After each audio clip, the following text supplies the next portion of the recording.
हाँ जी, तो बहुत दिनों बाद मिल रहे हैं अपन। आज एथिक्स का 10th लेक्चर है और वो है केस स्टडीज, केस अध्ययन। 8th और 9th लेक्चर में बाद में लूँगा, इसी वीक ले लूँगा, टेंशन मत लो आप। 90% एथिक्स अपनी लगभग खत्म हो गई है, अब 90 होगी तो 10वीं हो ही जाएगी, विश्वास रखो आप। आज जो केस अध्ययन है, केस स्टडी वाला जो लेक्चर है, वो मुझे पहले और इमरजेंसी में लेना इसलिए पड़ा क्योंकि कल क्या आज ही, क्योंकि आज रात के 3 बज गए, तो आज ही हमारे रीपा एडवांस वालों का टेस्ट है, उसमें केस स्टडी आएगी। तो इस लेक्चर के दो पर्पज है। एक तो है भाई सीधा सीधा मार्क्स इंप्रूवमेंट वाली चीज कि यदि केस स्टडी आती है और उसके हाई चांसेस है इस बार केस स्टडी आने के, क्योंकि आरपीएससी यूपीएससी के पैटर्न पे जा रहा है। इवन आप क्वेश्चन देखोगे तो स्पेशली एथिक्स में एनालिटिकल क्वेश्चन है। दूसरी बात, डायरेक्ट यूपीएससी के क्वेश्चन उन्होंने उठाए हुए हैं।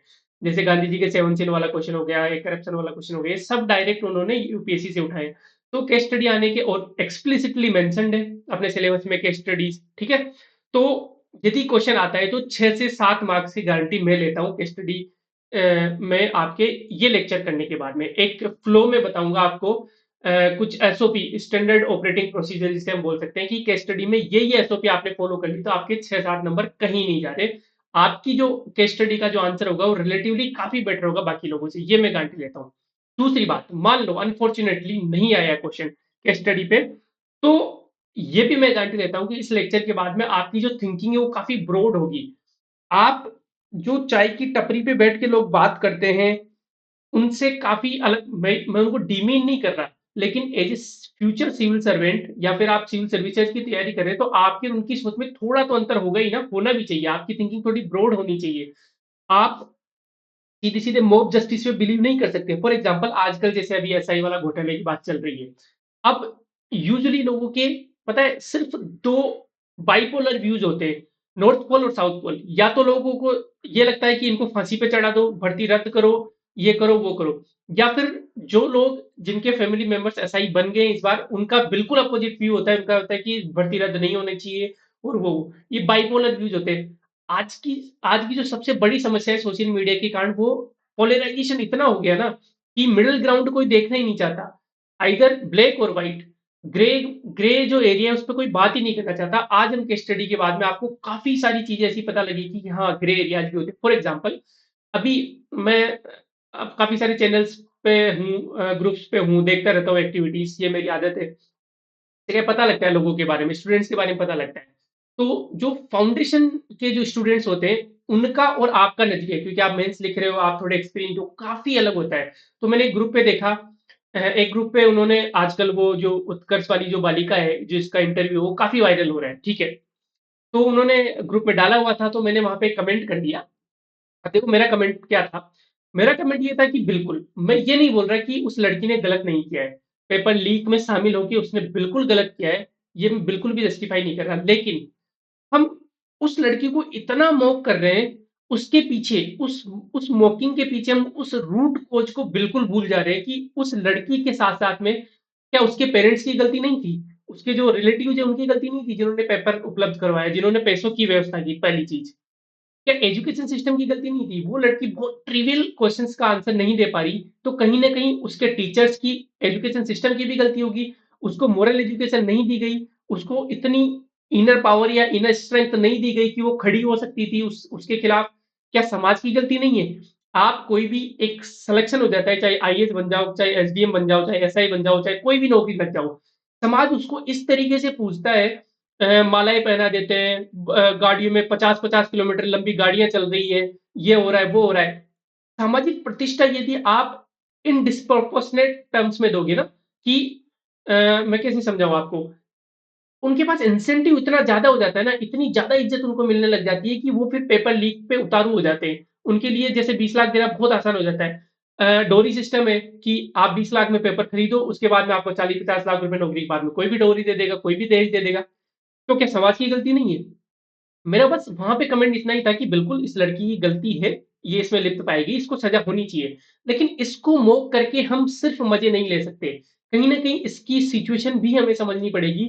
इसके पीछे जो जो सामाजिक जो डिग्रेडेशन हुआ है, जो समाज में जो समाज का जो पतन हुआ है, जो मोरल एजुकेशन का जो पतन हुआ है, जो इसके पेरेंट्स और रिलेटिव का हाथ है, इन सबको हमें नहीं भूलना चाहिए। क्योंकि यदि हम सिर्फ एक मान लो, चलो फर्स्ट केस सिनेरियो में, देखो ये केस स्टडी है, आगे यही बातें करूंगा और आपको नंबर आएँगे इनसे देखना।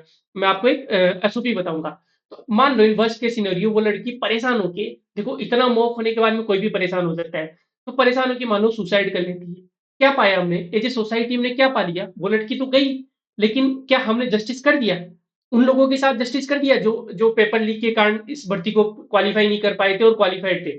उसकी हत्या से एक तरीके से हत्या ही हो गई, उसकी आत्महत्या या हत्या कुछ भी बोल लो। क्या उन लोगों को जस्टिस मिल गया? नहीं मिलेगा ना। तो हम रूट कॉज़ को भूल जाते हैं और सिर्फ़ मॉकिंग पे लग रहे हैं। तो ये इसलिए क्योंकि हमें कहीं न कहीं केस स्टडीज़ या फिर जो ब्रॉड थिंकिंग है वो कभी सिखाई नहीं गई। हम चाय की टपरी पे जो बात होती है, either you are with Rahul Gandhi और यू आर विथ मोदी। कोई ये बोलता ही नहीं है कि यार मोदी जी ने देखो स्वच्छ भारत मिशन में बहुत अच्छा काम करवाया। 9-10 करोड़ टॉयलेट बना दिए। मोदी जी ने 12 करोड़ महिलाओं को सिलेंडर प्रोवाइड करवा दिया। मोदी जी ने लगभग 3 साढ़े 3 करोड़ प्रधानमंत्री आवास योजना में घर बना दिए। ये अच्छी चीज़ है, लेकिन कहीं न कहीं यार ट्रांसपेरेंसी जो इंटरनेशनल का जो डेमोक्रेटिक इंडेक्स आया था या करप्शन परसेप्शन इंडेक्स आया था, transparency international corruption perception index आया था, उसमें कहीं न कहीं हमारा पतन हुआ है। यार डेमोक्रेसी में भी कहीं न कहीं हमारा पतन हुआ है। प्रेस की फ्रीडम गिरी है। तो यार ये थोड़ी-थोड़ी दिक्कतें, लेकिन ये काम अच्छा किया है। ये कोई नहीं बोलता। Either you are with Modi और यू आर एंटी मोदी। ऐसा पता नहीं क्यों हो रहा है? भई यदि हमारे लीडर्स को सही में अकाउंटेबल हमें बनाना है, तो हमें उनकी अच्छाई और बुराई दोनों को सामने रखना होगा। हमें दोनों पहलुओं पे बात करनी होगी, हमारी थिंकिंग ब्रॉड होनी चाहिए। यदि ये काम कर लोगे, तो केस स्टडी तो बहुत आसान चीज़ है। दूसरी बात, केस स्टडी के बाद में आपको पता लगेगा कि सिंघम लाइफ नहीं होती है। आप आरपीएस बन जाओ, चाहे आईपीएस बन जाओ, बहुत बार, बहुत जगह आप पावरलेस फ़ील करते हो। बहुत जगह क्या, मैं तो बोल रहा हूँ डेली पावरलेस फ़ील करते हो आप, ठीक है? आप सीधा उठ के गिरबान नहीं पकड़ सकते एक पॉलिटिशियन की कि एमएलए साहब की गिरबान पकड़ लिया आपने, जैसा कि मूवी में दिखाया जाता है। चीटिंग करता है तो वो चीटिंग करता है, ठीक है? ऐसा नहीं होता। आपको कानून के हिसाब से चलना पड़ता है, आपको हज़ार चीज़ें सोचनी पड़ती है, आपको अपनी लाइफ़ के बारे में सोचना पड़ता है, अपने परिवार के बारे में सोचना पड़ता है, आपको लॉ एंड ऑर्डर के बारे में सोचना पड़ता है, आपको लोकल क्राउड के बारे में सोचना पड़ता है, आपको पॉलिटिशियन के बारे में सोचना पड़ता है, आपको अपने सीनियर और जूनियर के बारे में सोचना पड़ता है, आपको प्रमोशन के बारे में सोचना पड़ता है, आपको ट्रांसफर के बारे में सोचना पड़ता है, बहुत सारी चीज़ों के बारे में सोचना पड़ता है। ये जो हीरोइज़्म है मूवी का, वो रियल लाइफ़ में काम नहीं आता। आप बहुत बार हेल्पलेस फ़ील करते हो। इसलिए बेटर है कि सर्विस में जाने से पहले आपकी थिंकिंग ब्रॉड हो जाए, आप सारे एस्पेक्ट जान लो। शुरू करते हैं फिर ये लेक्चर, ठीक है? तो आपको इस लेक्चर की यदि पीडीएफ चाहिए, तो आपको कुछ नहीं करना है, व्हाट्सएप उठाना है, आपको स्टेटस लगाना है इस वीडियो का, लिंक का, यूट्यूब का, उसपे अच्छा ठीक-ठाक व्यू आ जाने दो। तो देखो, आप पीडीएफ क्यों माँग रहे हो? क्योंकि आपको चीज़ अच्छी लग रही है, और कोई चीज़ अच्छी लग रही है तो उसको शेयर करने में कैसी शर्म, सीधी-सी बात है। तो आप ये स्टेटस लगा के इसका स्क्रीनशॉट कहाँ पे भेज दोगे? लेट्स कनेक्टेड पे। कनेक्ट सिविल्स पे बायो में जाओगे तो वहाँ पे लेट्स कनेक्टेड है, वहाँ पे आप भेज देना। हम आपको इसकी पीडीएफ प्रोवाइड करवा देंगे। ओके? ये देखो पूरा ये बैंगनी कलर हो गया, क्यों? क्योंकि पूरे 10 लेक्चर होने थे, मतलब 8वाँ और 9वाँ लेक्चर बचा हुआ है, वो मैं करवा दूँगा नेक्स्ट वीक, टेंशन मत लो आप। अब आते हैं केस स्टडी पे। मैंने आपको क्या बताया था कि एथिक्स के 3 पार्ट होते हैं। Meta ethics, normative ethics and applied ethics. Meta ethics में हम क्या बातें करते हैं? एथिक्स के ओरिजिन की, कि एथिक्स का उद्गम कहाँ से हुआ है? इसका जो उत्पत्ति कहाँ से हुई है एथिक्स की, है ना? क्योंकि हम पहले क्या थे? हम नोमैडिक थे, हम हंटर एंड गैदरर्स थे, शिकार करते थे। उस टाइम तो एथिक्स की बातें होती ही नहीं थी। फिर धीरे-धीरे हम सोसाइटी में एक-दूसरे के साथ रहने लग गए। एक-दूसरे के साथ रहने लग गए तो अधर्म हुआ। अधर्म मतलब एक-दूसरे के साथ मान लो कुछ गलत कर रहा है, कोई किसी की हत्या कर रहा है, लॉ एंड ऑर्डर। तो फिर एथिक्स के नियम आए, फिर सोसाइटी ने बैठ के कुछ नियम बनाए, कुछ कायदे कानून बनाए, उन्हीं को हम एथिक्स बोलते हैं। जब society as a whole codify करती है चीजों को कि क्या अच्छा है, क्या बुरा है, क्या उचित है, क्या अनुचित है, क्या सही है, क्या गलत है, जब ये चीज करती है तो एथिक्स होती है। तो जब ओरिजिन की हम बात करते हैं, जैसे रित ऋण हो गया, ये सब ओरिजिन के कंसेप्ट की बात करते हैं, धर्म हो गया, इनको हम बोलते हैं मेटा एथिक्स। नॉर्मेटिव एथिक्स क्या होते हैं? नॉर्मेटिव एथिक्स में बोला था कि अलग-अलग फिलोसोफर्स आए और उन्होंने कहा था कि देखो एथिक्स क्या होती है, क्या सही है, क्या गलत है। अब क्या सही है और क्या गलत है, ये किसी ने बताया तो वो नॉर्मेटिव एथिक्स होती है। नॉर्मेटिव का मतलब आप नॉर्म सेट कर रहे हो कि क्या सही है, क्या गलत है। जैसे कांट ने बताया कि ड्यूटी का पालन करना सही है, आप एंड की तरफ मत देखो। गीता ने बताया निष्काम कर्म या अपना स्वधर्म है, उसका पालन करना सही है। यूटिलिटेरियन प्रिंसिपल ने या टेलियोलॉजी ने बताया कि एंड अच्छा होना चाहिए, बाकी सब मीन्स वगैरह पे आप ध्यान मत दो। गांधी जी ने बोला कि मीन्स और एंड दोनों ही सही होने चाहिए, तब जाके सही है, शुभ या वर्च्यू मानी जाएगी वो। तो ये सब नॉर्मेटिव एथिक्स के पार्ट है, जितने भी फिलोसोफर्स है। अब इनकी फिलोसॉफी को जब हम रियल लाइफ में अप्लाई करते हैं, तो उसे बोलते हैं अप्लाइड एथिक्स। तीनों पार्ट हो गए, मेटा, नॉर्मेटिव एंड अप्लाइड। तो जैसे मान लो गांधी जी की फिलोसॉफी को हम स्पोर्ट्स में अप्लाई कर रहे हैं, या फिर गांधी जी की फिलोसॉफी को हम इसमें बायोलॉजी या फिर बायोएथिक्स में, सॉरी बायोटेक्नोलॉजी में अप्लाई कर रहे हैं, या फिर बिजनेस एथिक्स में अप्लाई कर रहे हैं, जैसे गांधी जी के 7 सीन है उनको बिजनेस एथिक्स में अप्लाई कर रहे हैं ना, बिजनेस विदाउट मोरलिटी जैसे। जब हम प्रैक्टिकली इन कंसेप्ट को अप्लाई करते हैं किसी भी चीज में, चाहे वो मेडिकल साइंस में हो, चाहे वो स्पोर्ट्स में हो, चाहे वो बायोटेक्नोलॉजी में हो, चाहे वो बिजनेस में हो, चाहे वो एडमिनिस्ट्रेशन में हो, ये सब किसका पार्ट है? ये अप्लाइड एथिक्स का पार्ट है। और हेंस केस स्टडी किसका पार्ट होगी? केस स्टडी होगी भाई साहब अप्लाइड एथिक्स का पार्ट हो गई, क्योंकि हम यहाँ पे केस का अध्ययन कर रहे हैं, किसी केस पे उस एथिक्स को अप्लाई कर रहे हैं, इसलिए केस स्टडीज किसका पार्ट होगी? देखो हमने मेटाथिक्स पढ़ लिया, रित ऋण गुड वर्च्यू सब पढ़ लिया, हमने गुड वर्च्यू पढ़ना बाकी है, वो समरी है, वो मैं लास्ट वाले लेक्चर में बता दूंगा।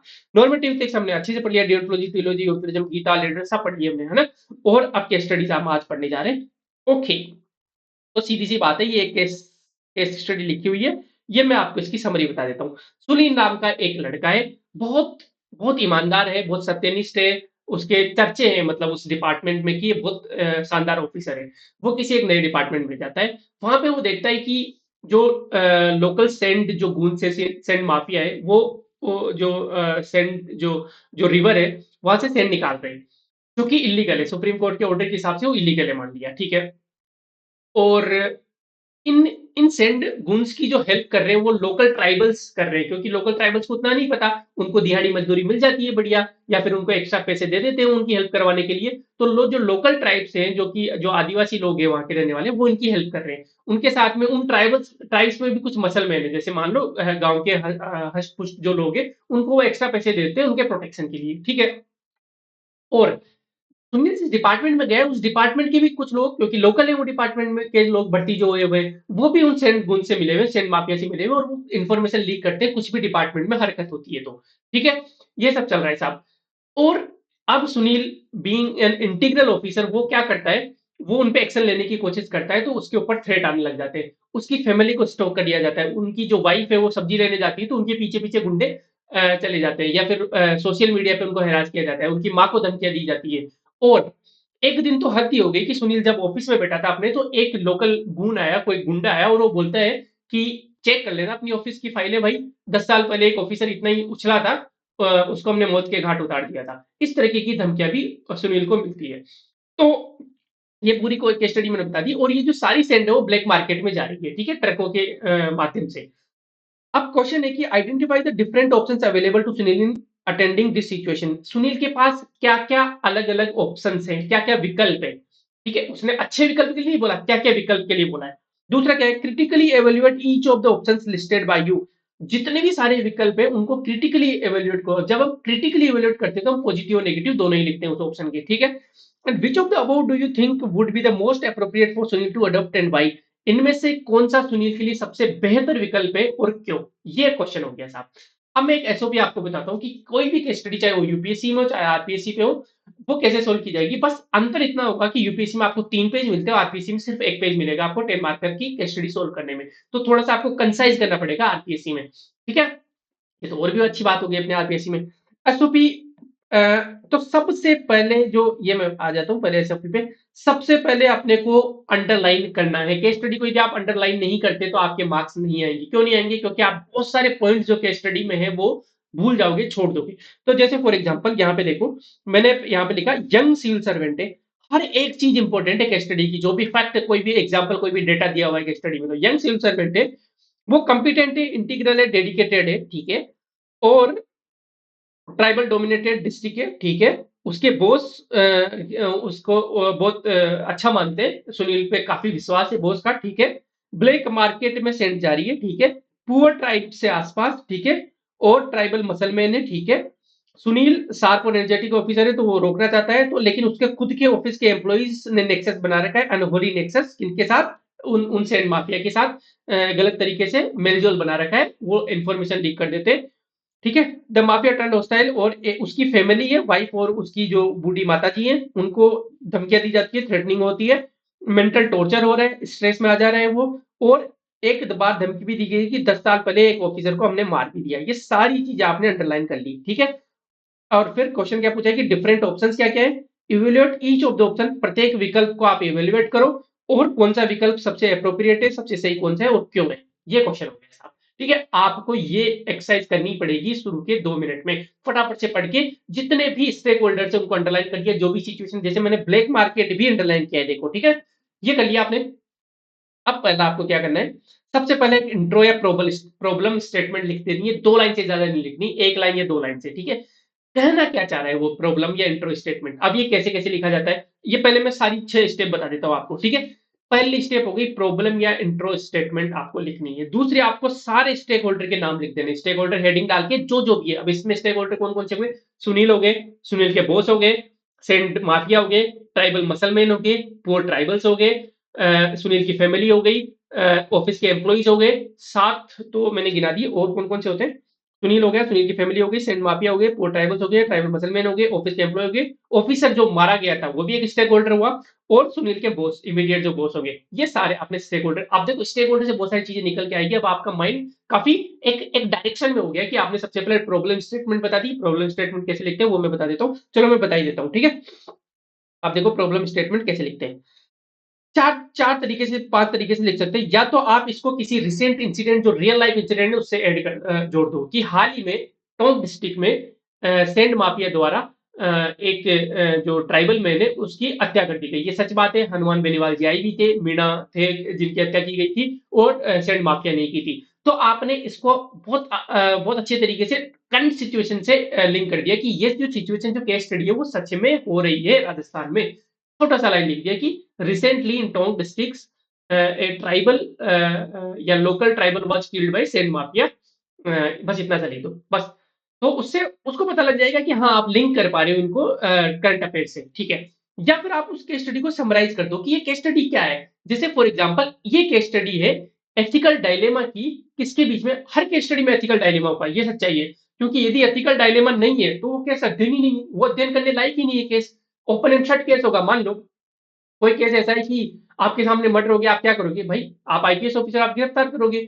हाँ, एथिकल डायलेमा तो तब आएगी जब इसमें कंडीशन ऐड कर दी जाएगी कि जो मर्डर हुआ है उसका जो विटनेस है वो जो मर्डर किया है वो बहुत बड़े पॉलिटिशियन या बहुत बड़े क्रिमिनल का बेटा है, उसके खिलाफ कोई गवाही देने के लिए तैयार नहीं हो रहा, और आपके ऊपर भी गिरफ्तारी करने पे प्रेशर आ रहा है कि आप गिरफ्तार नहीं कर सकते, तब एथिकल डायलेमा आती है। आपके ऊपर थ्रेटनिंग हो रही है, आपकी फैमिली प्रेशर में लाई जा रही है, ये सब चीजें होती है, तब एथिकल डायलेमा आती है कि भाई मैं अपनी फैमिली को बचाऊं या फिर अपने काम को प्रायोरिटी दूं। कौन सी एथिकल डायलेमा, मैंने किस टाइप की एथिकल डायलेमा बताई थी, ये कौन सी होगी, personal life versus professional life, या फिर प्रिंसिपल्स वर्सेज प्रिजर्वेशन, कि आपकी आत्म संरक्षण करेंगे, आप सुरक्षा करेंगे, या फिर आपकी सिद्धांतों पे आप टिके रहोगे। ये भी ऐसी है, सुनील अपने सिद्धांतों पे टिका रहेगा या आत्मरक्षा करेगा, क्योंकि उसको खुद के मारने की धमकियां दी जा रही है, उसके फैमिली को काफी मेंटल टॉर्चर किया जा रहा है। तो ये आपने एक लाइन में समराइज कर दिया, this case study represent the perfect dilemma of principle versus preservation. ये जो केस अध्ययन है ये सिद्धांत बनाम संरक्षा या सुरक्षा, आत्म सुरक्षा का नैतिक द्वंद्व को रिप्रेजेंट करता है। अब हिंदी आप कर लेना इतनी सी, ठीक है। तो ये मैंने हिंदी में, ये सारी केस स्टडीज मैंने हिंदी में कर रखी है आपको, कि केस स्टडी का सारांश बताइए। जैसे ये केस अध्ययन एक सिविल सेवक की पेशेवर जीवन और व्यक्तिगत जीवन के बीच विवेकपूर्ण संतुलन बनाने की दुविधा का करता है, बिल्कुल करता है। Professional life versus personal life, एक लाइन में आपने समराइज कर दिया। 2 तरीके हो गए, या तो करंट से जोड़ दो, या फिर आप इसको जो भी डायलेमा है उसकी वो आप लिख दो।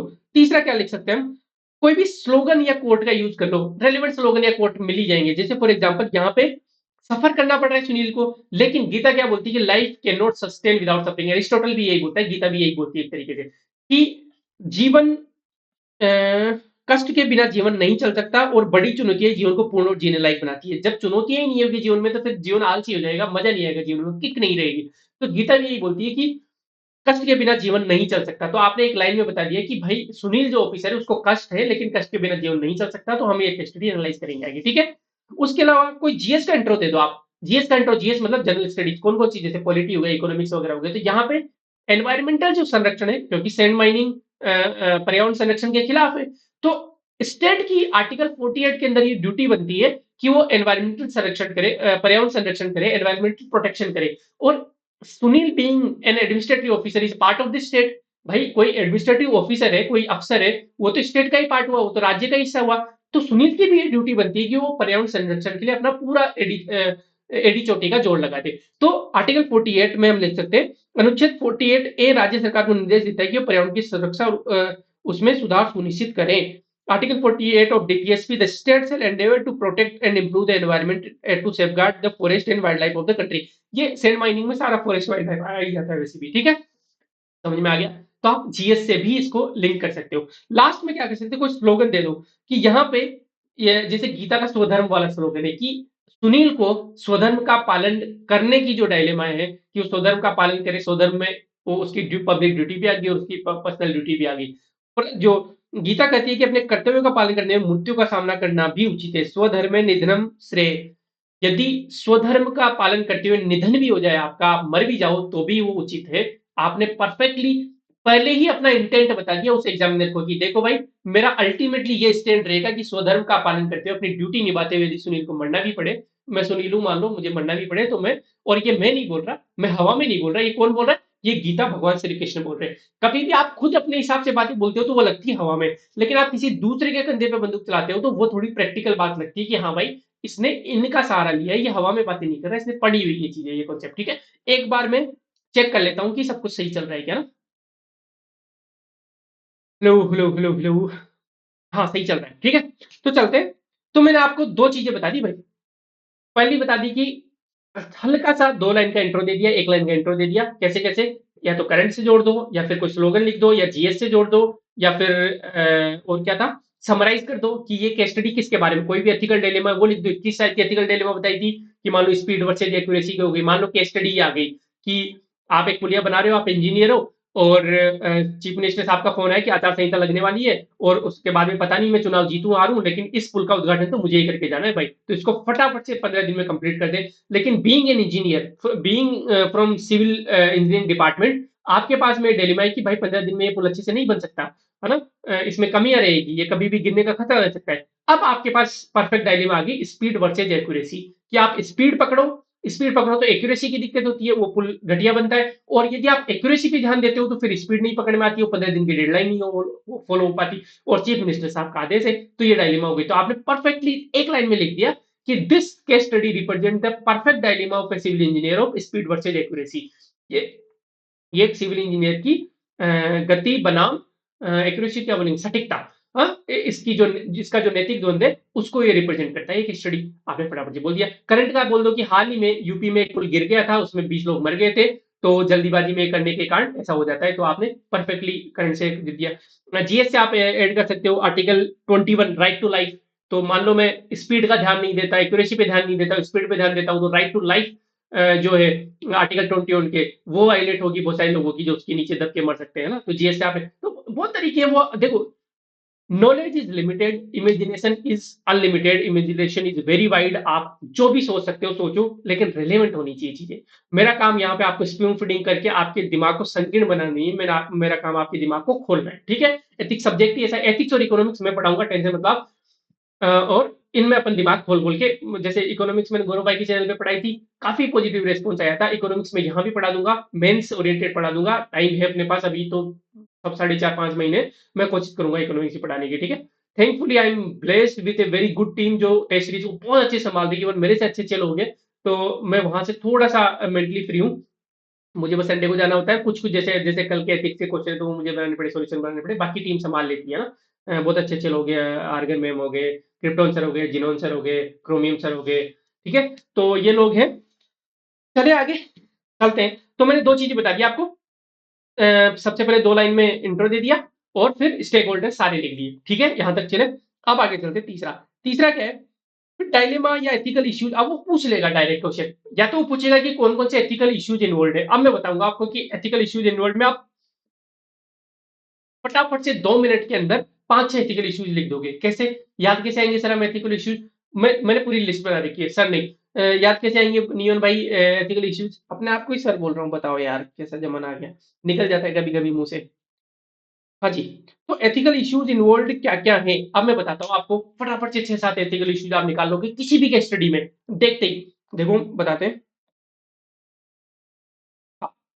क्या-क्या हो सकते हैं? सबसे पहले आप देखो कि कोई कॉन्स्टिट्यूशन का आर्टिकल वायलेट हो रहा है क्या? कोई आईपीसी की धारा या सीआरपीसी की धारा, क्या कोई लॉ, कोई code of ethics, code of conduct, कोई भी नियम, विनियम, ये सब वायलेट हो रहे हैं क्या? फटाफट से एक लाइन लिख दो। किसी भी केस स्टडी में ये तो वायलेट होंगे ही होंगे, यदि कुछ गलत हो रहा है तो। फॉर एग्जांपल सुनील के केस में क्या वायलेट हो रहा है? आर्टिकल 48, आर्टिकल 49 डीपीएसपी वाला वायलेट हो रहा है ना, कि स्टेट की जिम्मेदारी है पर्यावरण संरक्षण करना, लेकिन वो नहीं कर पा रहा है स्टेट, तो ये वायलेट हो रहा है। हाँ, मान लो कहीं पे कोई केस स्टडी है, जैसे मान लो एजुकेशन वाली केस स्टडी है, तो उसमें बच्चों का कौन सा वायलेट हो रहा है? आर्टिकल 29 और 30 जो एजुकेशन वाला है, या फिर आर्टिकल 21 होगा, 21A हो गया, right to education fundamental right है, वो वायलेट होता है। तो आप कोई सा भी सूटेबल जो कॉन्स्टिट्यूशनल आर्टिकल है वो लिख सकते हो, क्योंकि कॉन्स्टिट्यूशन भी एथिक्स का एक पार्ट है। कॉन्स्टिट्यूशन भी समाज नहीं बनाया, और एथिक्स ब्रोडर है, लॉ उसके अंदर आते हैं, ठीक है? तो एथिक्स काफी ब्रोडर होती है, लॉ भी उसी का पार्ट हो जाते हैं। तो कोई भी कॉन्स्टिट्यूशनल आर्टिकल हो रहा है तो वो भी एक एथिकल इश्यू हो गया, वो वायलेट हो रहा है तो, ठीक है? कोई भी कॉन्स्टिट्यूशन हो गया, या फिर आईपीसी हो गया, सीआरपीसी हो गया, कोई नियम विनियम हो गया, कोई कोड ऑफ कंडक्ट या कोड ऑफ एथिक्स वायलेट हो रहा है तो, ठीक है? पहला एथिकल इश्यू आप आराम से लिख दोगे कोई भी केस स्टडी में, याद रखना इसको। दूसरा, कोई भी एथिकल वैल्यू, अब मैंने आपको कितनी सारी एथिकल वैल्यू बता दी, कम से कम 30 एथिकल वैल्यूज। मैंने क्या बोला था फर्स्ट लेक्चर को, कि मसाला है, कहीं भी काम आएगा। तो ई टॉप टॉपिक ड्रैगन फ्लाई एचएमटीजे के, ई से क्या था? एम्पैथी था, ए से अकाउंटेबिलिटी था, टी से टेम्परेंस या ट्रांसपेरेंसी था, ओ से क्या ओपननेस थी, ऑफ फोर्टिट्यूड था, फिर पी से प्रूडेंस था, आई से इंटीग्रिटी था, सी से कंपेशन था, करेज था, कमिटमेंट था, है ना? ऑफ टॉपिक ड्रैगन, डी से डिसिप्लिन था, आर से रेजिलियंस था, ड्रैगन ए से वापस अकाउंटेबिलिटी, और एक क्या था? ड्रैगन जी से ग्रेटिट्यूड था, एन से नेशनलिटी था, एल से लीडरशिप था। इस तरीके से मैंने 30 वैल्यूज आपको बता रखी है। हिंदी में भी आप याद कर ही लोगे, जैसे एम्पैथी को क्या सहानुभूति बोल देंगे, अकाउंटेबिलिटी को जवाबदेही बोल देंगे, ये सब आप हिंदी में भी रट लोगे। इनमें से कोई ना कोई तो वैल्यूज वायलेट हो ही गई होगी, तो आप लिख दो। जैसे यहाँ पे सुनील के केस में क्या क्या वायलेट हो रहा है कि इंटीग्रिटी वायलेट हो रही है। जो भी ऑफिस के एम्प्लॉइज जो नेक्सस बना रखे, वो तो अपनी इंटीग्रिटी, अपने सत्यनिष्ठा को दाव पे लगा दिया उन्होंने, तो ऑफिस के एम्प्लॉइज अपनी इंटीग्रिटी को वायलेट कर रहे हैं, ठीक है? उसके अलावा जितनी भी वैल्यूज है, आप दिमाग में सोचते जाओ कि क्या एम्पैथी वायलेट हो रही है? चलो नहीं नहीं हो रही, ठीक है। अकाउंटेबिलिटी, बिल्कुल ऑफिस के एम्प्लॉइज की अकाउंटेबिलिटी है, या फिर उनके बॉस है, उन्होंने अपनी अकाउंटेबिलिटी डेलीगेट कर दी सुनील पे, है ना? तो वो वायलेट हो रही है। उसके अलावा जैसे ट्रांसपेरेंसी, हम बोल सकते हैं, यदि वायलेट हो रही है तो ठीक है, नहीं तो कोई बात नहीं, आगे चलते जाओ। इस तरीके से लीडरशिप क्वालिटी कोई वायलेट हो रही है क्या? कंपेशन, करेज वाली चीज है, कि यदि सुनील नहीं लेता एक्शन, तो वो करेजियस नहीं है, उसमें लीडरशिप क्वालिटीज नहीं है, ठीक है? तो इस तरीके से आप 4-5 वैल्यूज भी लिख दोगे ना, कि जवाबदेहिता हो गया, सहानुभूति हो गया, जो भी वैल्यूज वायलेट हो रही है वो आप लिख दो, ठीक है? तो अ, किसी भी नैतिक मूल्य का उल्लंघन, जैसे सहानुभूति की कमी, करुणा, जवाबदेही, निष्पक्षता, ईमानदारी, भ्रष्टाचार, ये भ्रष्टाचार ही तो हो रहा है। एथिक जो एम्प्लॉइज हैं ऑफिस के, वो यदि सैंड माफिया के साथ नेक्सस कर रहे हैं, तो कहीं ना कहीं पैसों का लेन देन हो रहा होगा, तो भ्रष्टाचार हो रहा है। भ्रष्टाचार हो रहा है तो वो कहीं ना कहीं जो वैल्यूज है, इंटीग्रिटी वाली हो गया, ऑनेस्टी वाली वैल्यूज है, वो वायलेट हो रही है वहां पे, है ना? वफादारी, लॉयल होनी चाहिए, किसके प्रति लॉयल होनी चाहिए? स्टेट के प्रति लॉयल होने चाहिए, लेकिन वो किसके प्रति लॉयल है? वो सैंड माफिया के प्रति लॉयल है, तो वायलेट हो रहा है लॉयल्टी का वाला कंसेप्ट, ठीक है?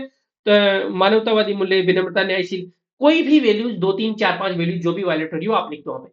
कॉन्स्टिट्यूशनल वैल्यूज हो गई और एथिकल वैल्यूज हो गई। आगे चलते था, किसी किसी बड़े आदमी की कोई भी पर्सनल जो फेमस जो कोट है, या फिर कोई भी फिलोसफी है, उसके खिलाफ कुछ चीज जा रही है क्या? फॉर एग्जाम्पल, गांधी जी ने कुछ ऐसा कह दिया है क्या कि उसके खिलाफ जा रही हो? विवेकानंद ने कुछ ऐसा कह दिया है क्या कि उसके खिलाफ जा रही हो? जैसे यहाँ पे कर्तव्य का पालन न करना विवेकानंद के अनुसार अधर्म है ना? विवेकानंद ने क्या कहा था कि कर्म ही पूजा है, कर्म कर्म योग। उन्होंने गीता को कर्म योग की तरफ देखा था, उनकी जो कमेंट्री है गीता पे वो पूरी कर्म योग पे है। तो कर्म न करना अधर्म है, तो यदि सुनील हाथ पे हाथ धर के बैठा रहता है तो वो अधर्म है।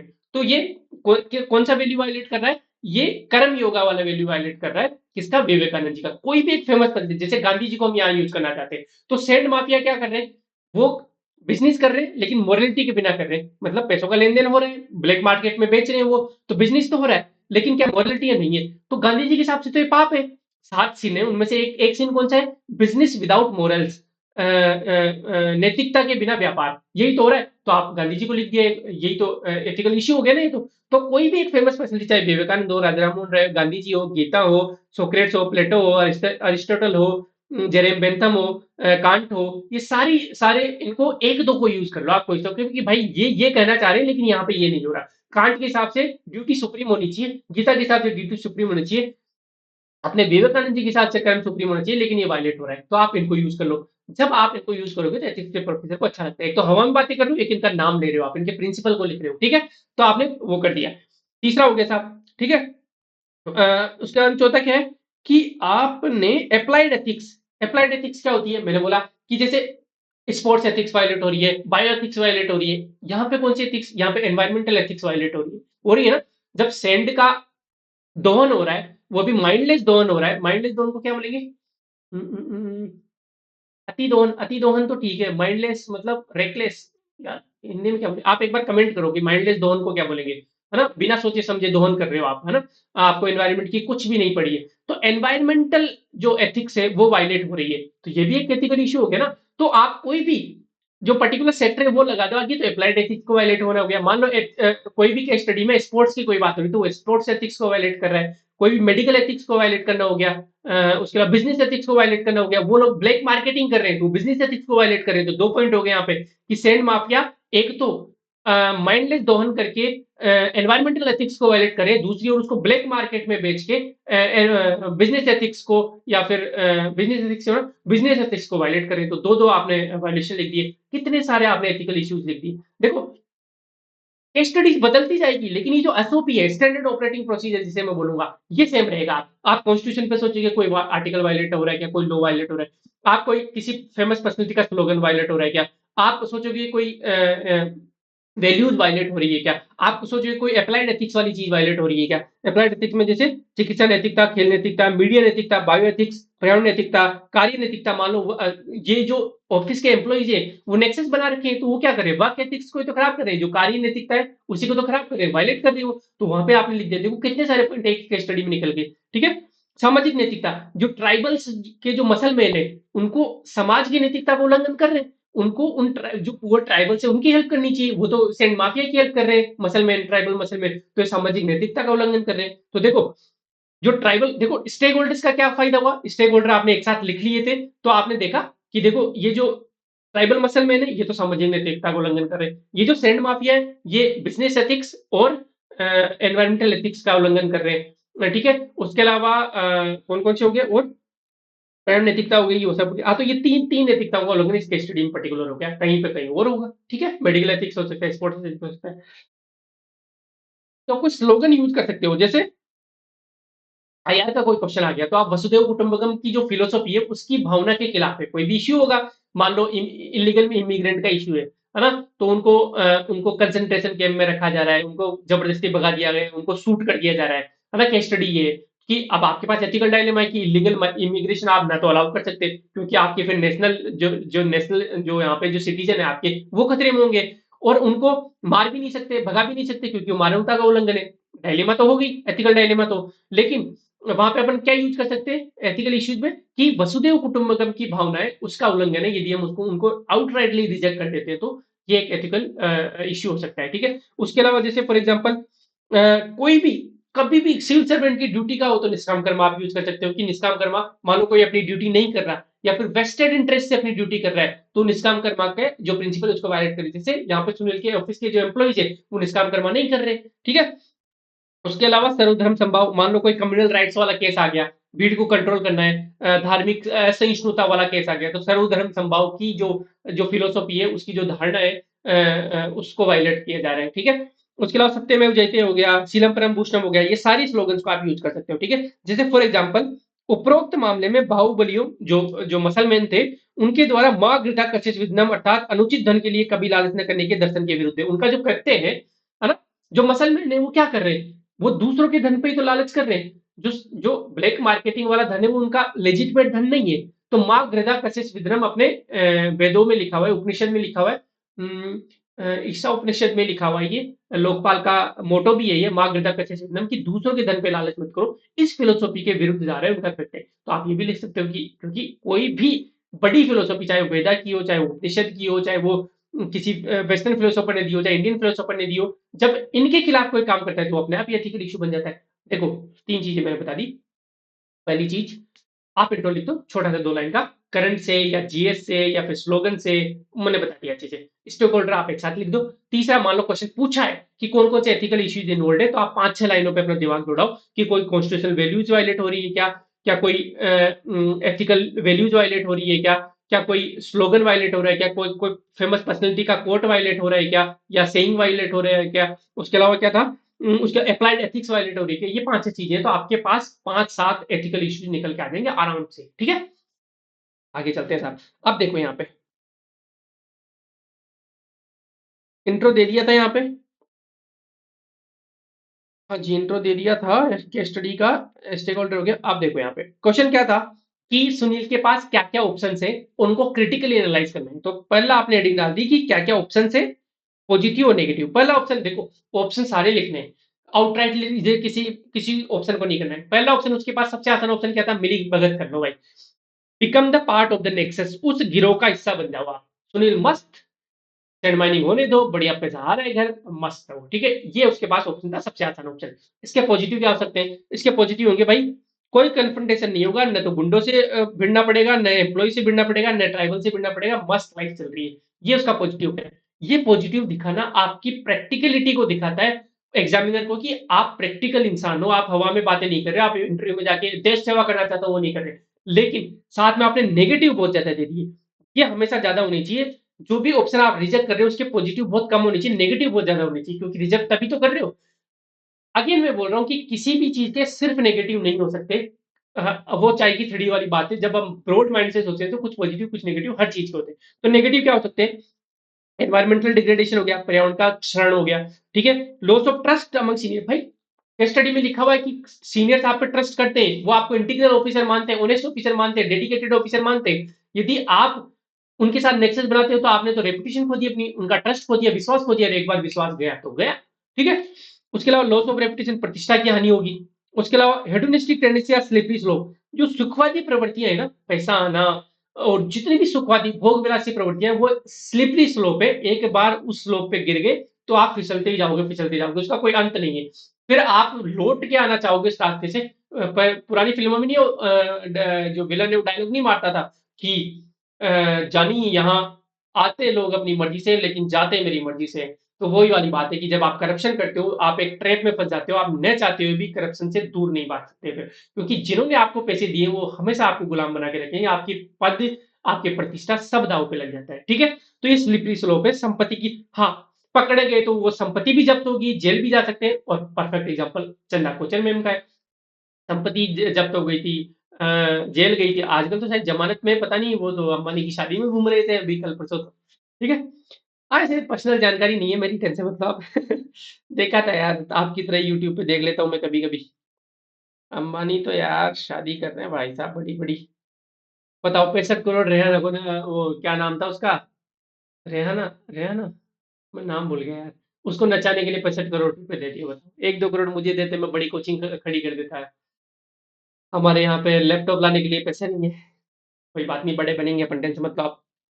ठीक है, पहली का पॉजिटिव नेगेटिव दोनों बता दिया। दूसरा ऑप्शन क्या हो सकता है कि भाई स्वयं हिस्सा नहीं ले रहा, दूसरा ऑप्शन ये भी कि मैं नहीं पढ़ना चाहता, आप करो, भाड़ में जाओ, मुझे धमकियां मत दो, मैं अंधा होके बैठ जाता हूं, न तो मैं इसमें पार्ट ले रहा न मैं आपसे भिड़ रहा। ये दूसरा ऑप्शन हो गया कि ignore the problem and let the send mining continue, उसको कंटिन्यू करने दो लेकिन आप खुद हिस्सा मत बनो। ठीक है, इसके पॉजिटिव क्या हो सकते हैं कि आपने अपने और परिवार की सुरक्षा कर ली। ठीक है, लेकिन इसके नेगेटिव क्या है, डेरिलिक्शन फ्रॉम द ड्यूटी, कर्तव्य से विमुख हो गया।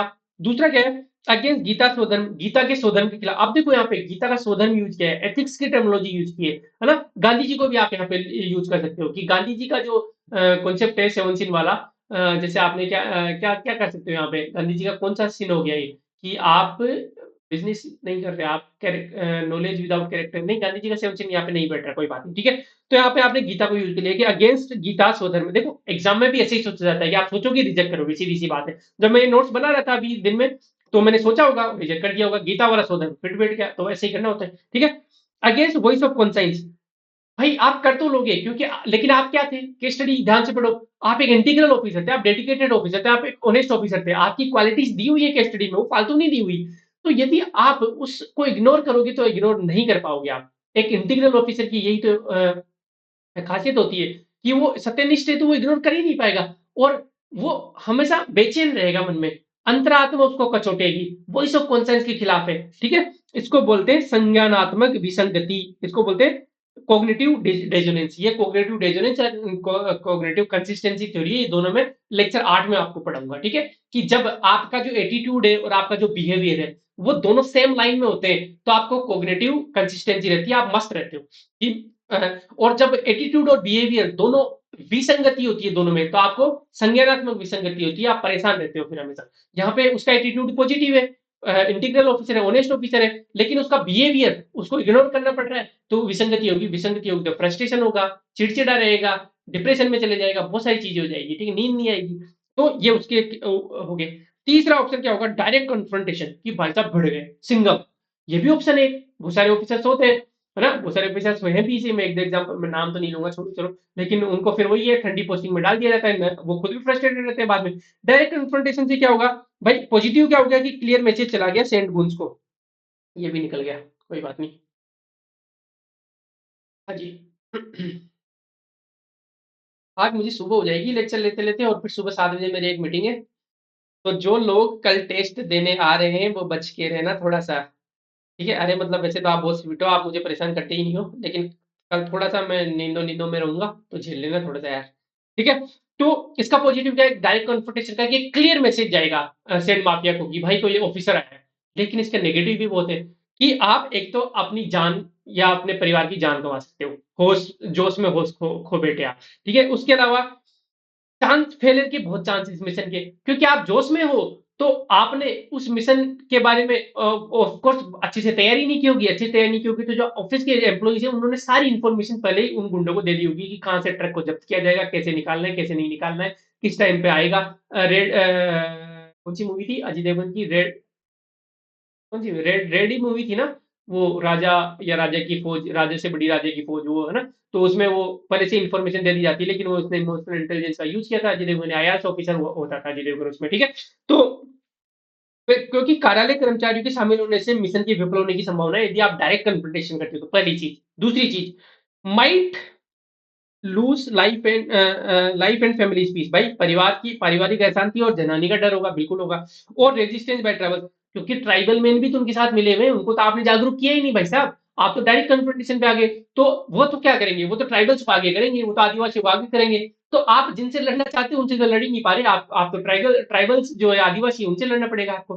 तो डायरेक्ट कन्फ्रंटेशन भी हम नहीं करेंगे। 3 ऑप्शन दे दिए, ऑप्शन सारे देने।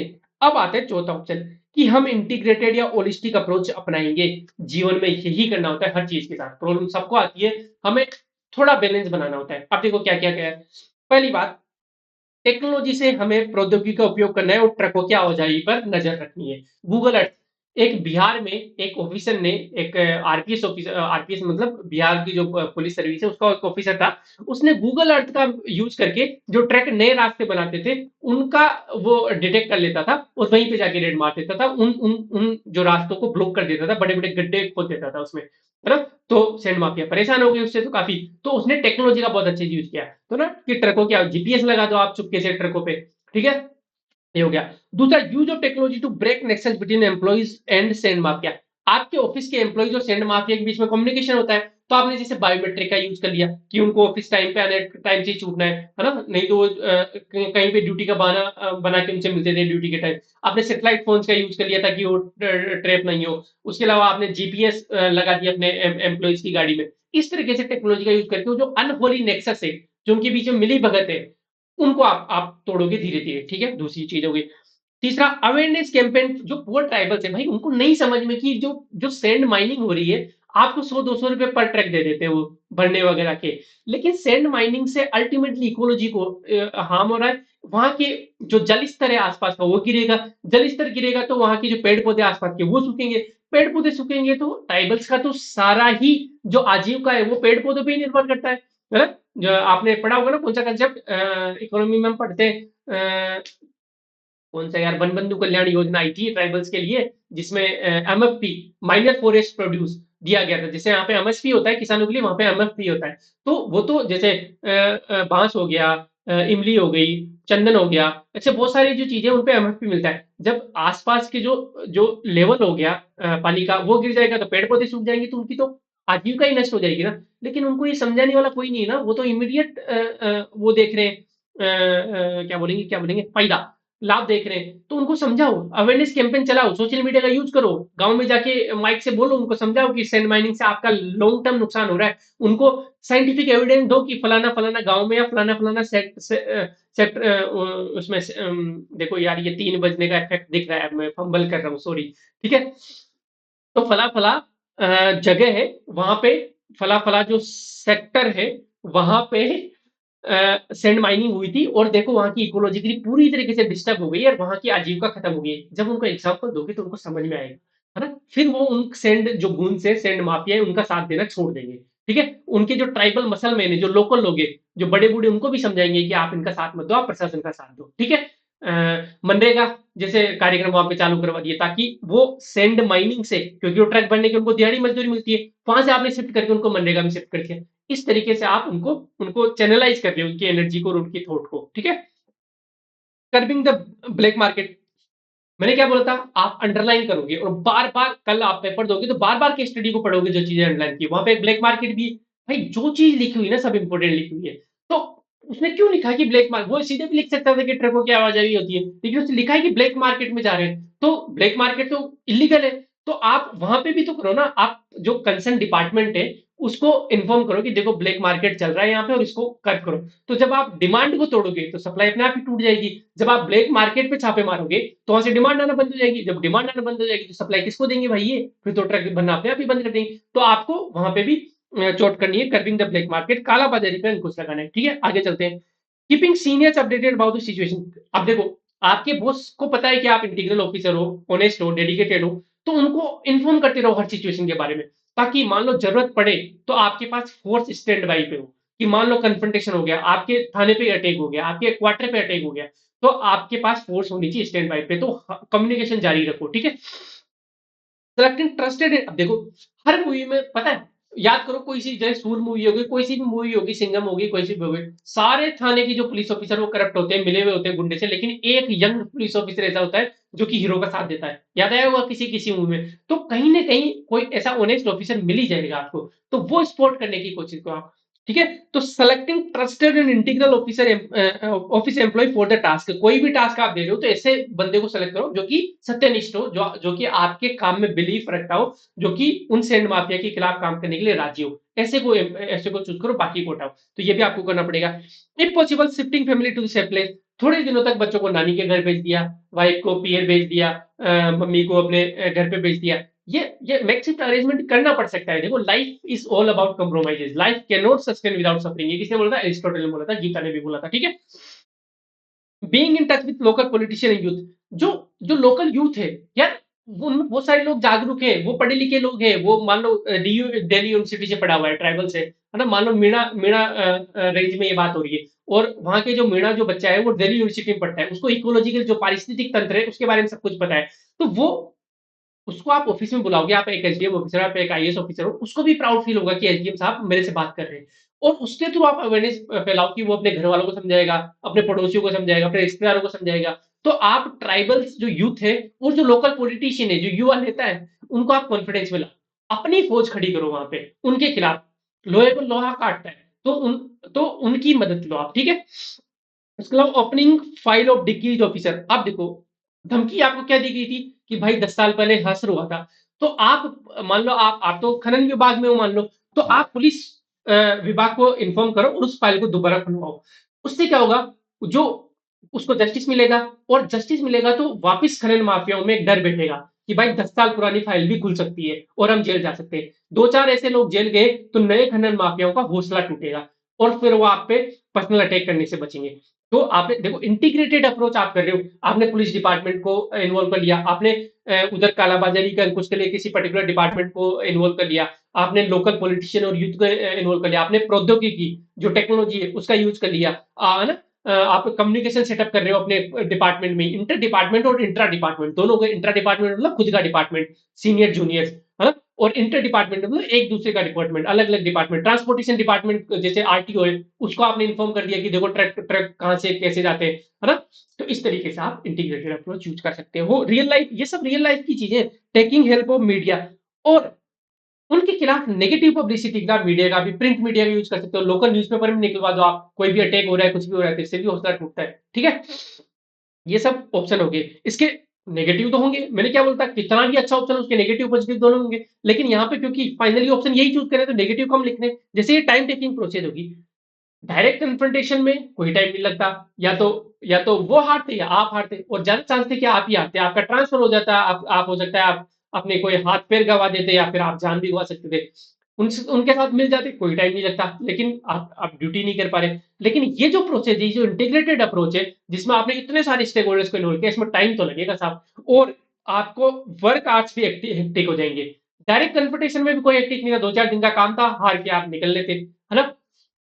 नेक्सस बनाना, उनके साथ मिली भगत करना में भी कोई वर्किंग आवर्स नहीं थे, मस्त रहो, ऑफिस ही मत जाओ, वो तो चाहते हैं ऑफिस ही मत जाओ, आपको सैलरी और सैलरी के साथ साथ ऊपर वाला पैसा घर पे पहुंचा दिया जाएगा। लेकिन जब आप ये सारी प्रोसेस करते हो तो हेक्टिक वर्क आवर होंगे, थोड़ा तो कॉम्प्रोमाइज करना पड़ेगा साहब, ठीक है। तो आपने सारे ऑप्शंस लिख दिए नेगेटिव। अब ये सारे ऑप्शंस मैंने ऐसे लिखे हैं कि आपके हर केस स्टडी में काम आएंगे, है ना। जैसे टेक्नोलॉजी का यूज करना, इंटर डिपार्टमेंट कोऑर्डिनेशन, है ना, चाहे वो पुलिस डिपार्टमेंट हो, चाहे वो ट्रांसपोर्टेशन डिपार्टमेंट हो, इनके ये सारी चीजें ना, ये यूनिवर्सल है, किसी भी केस स्टडी में काम आएगी। जैसे एजुकेशन का कोई केस स्टडी है, दूसरी केस स्टडी अपन लेंगे अभी थोड़ी सी देर, है ना। एजुकेशन की कोई स्टडी, केस स्टडी है, उसमें भी यही है कि आपने क्या किया, टेक्नोलॉजी का यूज किया कि बायोमेट्रिक अटेंडेंस लगा दिया आपने टीचर की या स्टूडेंट्स की, है ना। या फिर आपने इंटर डिपार्टमेंट का कि आपने एजुकेशन डिपार्टमेंट को एक खत लिख दिया, कोई भी दिक्कत हो रही है तो एजुकेशन डिपार्टमेंट के साथ मान लो इलीगल तरीके से कुछ एजुकेशन इंस्टीट्यूट में हो रहा है, स्टूडेंट यूनियन से इलीगल तरीके से परेशान करें, तो आपने पुलिस डिपार्टमेंट को एक खत लिख दिया, है ना, सुरक्षा के लिए। इस तरीके से आप इंटर डिपार्टमेंट कोऑर्डिनेशन, तो 2-3 चीजें जो कहीं भी काम आ जाएगी, ये जनरल रूल से एसओपी बता रहा हूं मैं, ठीक है। अब देखो भाई, मैंने एसओपी बता दी इंट्रो की, मैंने बता दिया स्टेक होल्डर, मैंने फिर ये बता दिया कि क्या क्या एथिकल इश्यूज इन्वॉल्व हो सकते हैं, उसकी एसओपी कैसे कैसे सोचना है।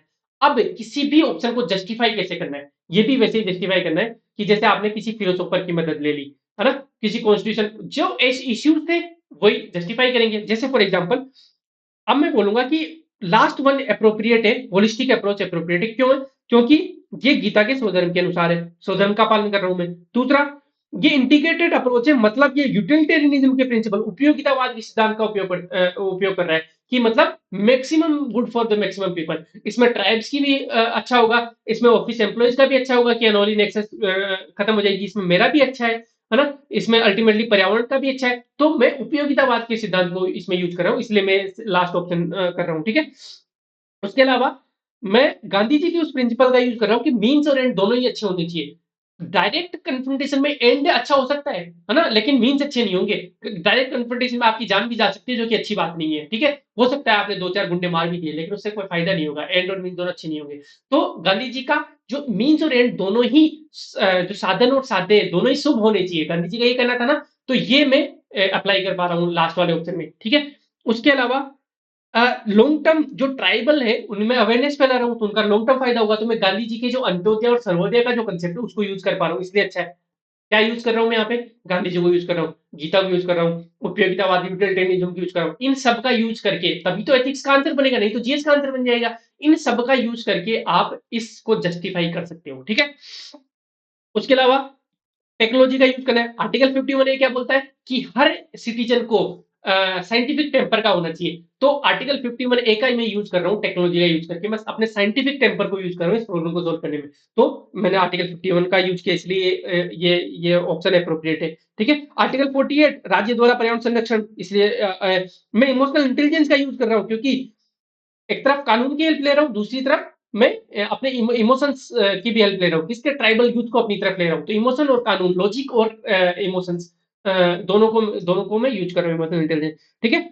उसके अलावा मैं शॉर्ट टर्म सफरिंग को एक्सेप्ट कर रहा हूँ, लेकिन लॉन्ग टर्म गेन होगा, life can not sustain without suffering, अरस्तु ने कहा था, ठीक है। उसके अलावा अपनी ड्यूटी अच्छे से कर रहा हूँ, स्वधर्म का पालन कर रहा हूँ, ड्यूटी अच्छे से कर रहा हूँ, मतलब विवेकानंद, कर्तव्य के प्रति समर्पण ईश्वर के सबसे बड़ी पूजा है, ये स्वामी विवेकानंद की जो फिलोसफी है उसको मैं फॉलो कर रहा हूँ, इसलिए ये ऑप्शन मेरे लिए अच्छा है, ठीक है। इतने सारे नहीं दे रहे, वहां पे तो 3-4 दे देना इनफ है, ठीक है। और सबसे इंपॉर्टेंट, स्पष्ट अंतःकरण दुनिया का सबसे नरम तकिया है। यदि आपकी अंतरात्मा अच्छी होगी, आप यदि अच्छा काम करोगे, तो नींद अच्छी आती है भाई शाम को, रात को, ठीक है? तो ये भी आप कहीं भी यूज़ कर सकते हो। यार ये बताइए, ये सारे ऑप्शंस ना, ये एसओपी है, ये स्टैंडर्ड है, ये जनरलिस्टिक है, ये कहीं भी यूज़ कर सकते हो। कोई भी ऑप्शन आप अच्छा चूज़ करोगे तो अंतःकरण के लिए अच्छा होगा, तो आप ये यूज़ कर सकते हो। अंतःकरण दुनिया का सबसे नरम तकिया है, जहाँ पे बहुत अच्छी नींद आती है। ड्यूटी के लिए आप यूज़ कर सकते हो कि कर्तव्य के प्रति समर्पण ईश्वर की सबसे बड़ी पूजा है विवेकानंद के हिसाब से। मीन्स और एंड दोनों ही शुभ होने चाहिए, गांधी जी का आप यूज कर सकते हो। मैं स्वधर्म का पालन कर रहा हूँ, ये ऑप्शन चूज करके आप गीता को, ये हर जगह हर केस स्टडी में यूज कर सकते हो आप ये चीजें, ठीक है? यूटिलिटेरियन प्रिंसिपल को यूज कर सकते हो, डियोंटोलॉजी को यूज कर सकते हो, क्योंकि मैं ड्यूटी का पालन कर रहा हूँ अपनी का, ठीक है? तो ये सब है, क्योंकि ये ऑप्शन क्यों चूज कर रहे हो, इसका आंसर ये आप एसओपी आप सीधे छाप सकते हो, ठीक है? मैंने ये जो आंसर बनाए, ये सिर्फ एक पर्टिकुलर केस स्टडी के लिए नहीं बनाए, ये सारी केस स्टडीज में आप यूज कर सकते हो, ठीक है? आगे चलते हैं साहब। उसके अलावा एथिकल इश्यूज जैसे, हाँ, अब दूसरा लेते हैं अपन। ये हो गया खत्म? जी, ये हो गया खत्म साहब। एक केस स्टडी और देख लो, टाइम कितना हुआ? 55 मिनट में ना, 10-15 मिनट में एक केस स्टडी और देख लेते हैं अपन, ठीक है? देते हैं, अभी तो बजे हैं 4 बजे हैं, अभी तो सुबह के। हाँ जी। अब एक केस स्टडी है भाई। आप एक स्कूल में, ये रही केस स्टडी, सॉरी, हाँ। आप एक एक स्कूल है, उसमें वाइस प्रिंसिपल हो, ठीक है? ये यूपीएससी के केस स्टडीज ले रहा हूं मैं। वाइस प्रिंसिपल हो, और वहां पे हो क्या रहा है कि चीटिंग हो रही है भाई साहब। एक स्कूल लेक्चरर है ना, और प्रिंसिपल की पोस्ट खाली है, प्रिंसिपल का निधन हो गया है, या फिर प्रिंसिपल रिटायर हो गए, सॉरी, क्यों मार दिया मैंने बेचारों को, ठीक है, सॉरी सॉरी। तो रिटायर हो गए, और उनकी पोस्ट खाली है, और आप वाइस प्रिंसिपल हो, स्कूल में एग्जाम चल रहे हैं। अब एक सीनियर लेक्चरर साहब है, वो दो बच्चों को चीटिंग करवा रहे हैं। क्यों करवा रहे हैं? सीनियर लेक्चरर साहब के भी कुछ तो हितों का टकराव होगा, कुछ तो निहित होगा, क्या स्वार्थ निहित होगा। क्या है कि एक तो उनमें से बड़े बिजनेसमैन का बेटा है, और एक बड़े पॉलिटिशियन का बेटा है, उन दोनों को चीटिंग करवा रहे साहब। अब दिक्कत ये है कि फ्लाइंग स्क्वाड आ जाती है, उड़न उड़न दस्ता आ जाता है, और सीनियर लेक्चरर है, और उन दोनों बच्चों को चीटिंग करते हुए पकड़ लेता है। तो अब जो बच्चे के जो पॉलिटिशियन पिता थे, उनका काफी रोल था उस स्कूल को मान्यता दिलवाने में, और काफी सारे अवार्ड दिलवाते थे, और ये सब। और जो बिजनेसमैन पिता थे, वो हर साल मोटी रकम डोनेट करते थे स्कूल में, उससे स्कूल चल रही थी, ठीक है साहब? अब आप एक ऑनेस्ट ऑफिसर हो, ठीक है, इंटीग्रल ऑफिसर हो, ऑफिसर क्या मतलब वाइस प्रिंसिपल हो, मैनेजमेंट का दबाव आता है कि कैसे भी करके, और क्योंकि जो जो दस्ता आता है, जो फ्लाइंग स्क्वाड आती है, वो तो गवर्नमेंट की तरफ से आती है। तो मैनेजमेंट आप पे दबाव बनाता है कि कैसे भी करके इस मामले को रफा दफा किया जाए। उड़न दस्ते को चाहे पैसे खिलाओ, चाहे कैसे भी करके कन्विंस करो, लेकिन ये मामला यहीं दब जाना चाहिए, नहीं तो स्कूल की प्रतिष्ठा का सवाल है। और स्कूल की प्रतिष्ठा से ज्यादा बड़ा ये पॉलिटिशियन और बिजनेसमैन का के बेटे, तो ये नाराज हो गए तो दिक्कत हो जाएगी, ठीक है? और साथ में मैनेजमेंट आपको जाते-जाते यही बोल जाता है कि और भाई साहब, यार वो प्रिंसिपल की पोस्ट भी खाली है, तो वो भी देख लेना, आपके प्रमोशन होने की बात चल रही थी। जाते-जाते आपको एक तो धमकी दे गए पहले तो, कि आपको करवाना पड़ेगा। दूसरा आपको लालच भी दे गए कि यदि आप ये काम करवा देते हो तो प्रिंसिपल में आपको प्रमोट कर दिया जाएगा। ठीक है? ये केस स्टडी है। आप क्या करोगे? ठीक है? हाँ, धमकी ये भी है कि यदि आप नहीं करते तो आपको स्कूल से निकाल दिया जाएगा, आपकी जॉब चली जाएगी। ठीक है? ये भी एक धमकी है। अब चाय की थड़ी वाली आंसर दूँ? चाय की थड़ी वाला कि हम तो भिड़ जाएँगे भाई, जॉब नहीं रहेगी, नहीं रहेगी, क्या हुआ? सबक सिखा के मानेंगे। ये जो जोश में लिए गए फैसले हैं ना, इससे आपकी जॉब भी जाएगी, और उन दोनों बच्चों का भी कुछ नहीं होगा। और साथ में क्या है कि बाहर स्टूडेंट यूनियन के जो बच्चे हैं, वो प्रोटेस्ट कर रहे हैं इस घटना के खिलाफ कि इन दोनों बच्चों को सज़ा मिलनी चाहिए। हम पागल थोड़ी ना है जो हम पढ़ के पास होते हुए चीटिंग करके पास हो रहे हैं। तो ये सारी पूरी केस स्टडी है, देखो। अब देखो क्या करना है, सबसे पहले अंडरलाइन करना है अच्छे से सारे स्टेक होल्डर, सारी घटनाओं को। सीनियर लेक्चरर है, आप वाइस प्रिंसिपल हो, प्रिंसिपल की पोस्ट खाली है, ठीक है, प्रमोट हो सकते हो आप। एनुअल एग्जाम की फ्लाइंग स्क्वाड आ गई, दोनों स्टूडेंट चीटिंग कर रहे हैं। एक स्टूडेंट के लोकल पॉलिटिशियन है, जो कि कॉलेज को रेप्यूटेड यूनिवर्सिटी का एफिलिएशन के लिए वो है। उसके अलावा सेकंड के लिए लोकल बिजनेसमैन है, जो कि मैक्सिमम फंड देते हैं। मैनेजमेंट ने कहा है कि इसको किसी भी कीमत पे फ्लाइंग स्क्वाड से रफा दफा करो मामले को। उन्होंने कहा कि ये यदि ये नहीं होता तो ये कॉलेज की जो इमेज है उसके खिलाफ होगा। कॉलेज है, स्कूल नहीं है, ठीक है? और वो बहुत इंपॉर्टेंट पर्सनैलिटीज है दोनों, बिजनेसमैन और पॉलिटिशियन। और तुम्हें हिंट भी दे दिया गया कि प्रमोशन के लिए आपकी ये रिजोल्व करोगे तो ये प्रमोशन होगा आपका प्रिंसिपल उस पे। और साथ में इंटिमिडेटेड भी किए गए आप कि यदि कुछ स्टूडेंट यूनियन बाहर प्रोटेस्ट कर रहे हैं उस स्कूल लेक्चरर के खिलाफ और उन बच्चों के खिलाफ जो कि इसमें होगा, यदि उनके खिलाफ एक्शन नहीं लिया गया तो वो तोड़फोड़ करेंगे। ठीक है, पहला है discuss the ethical issues involve in the case.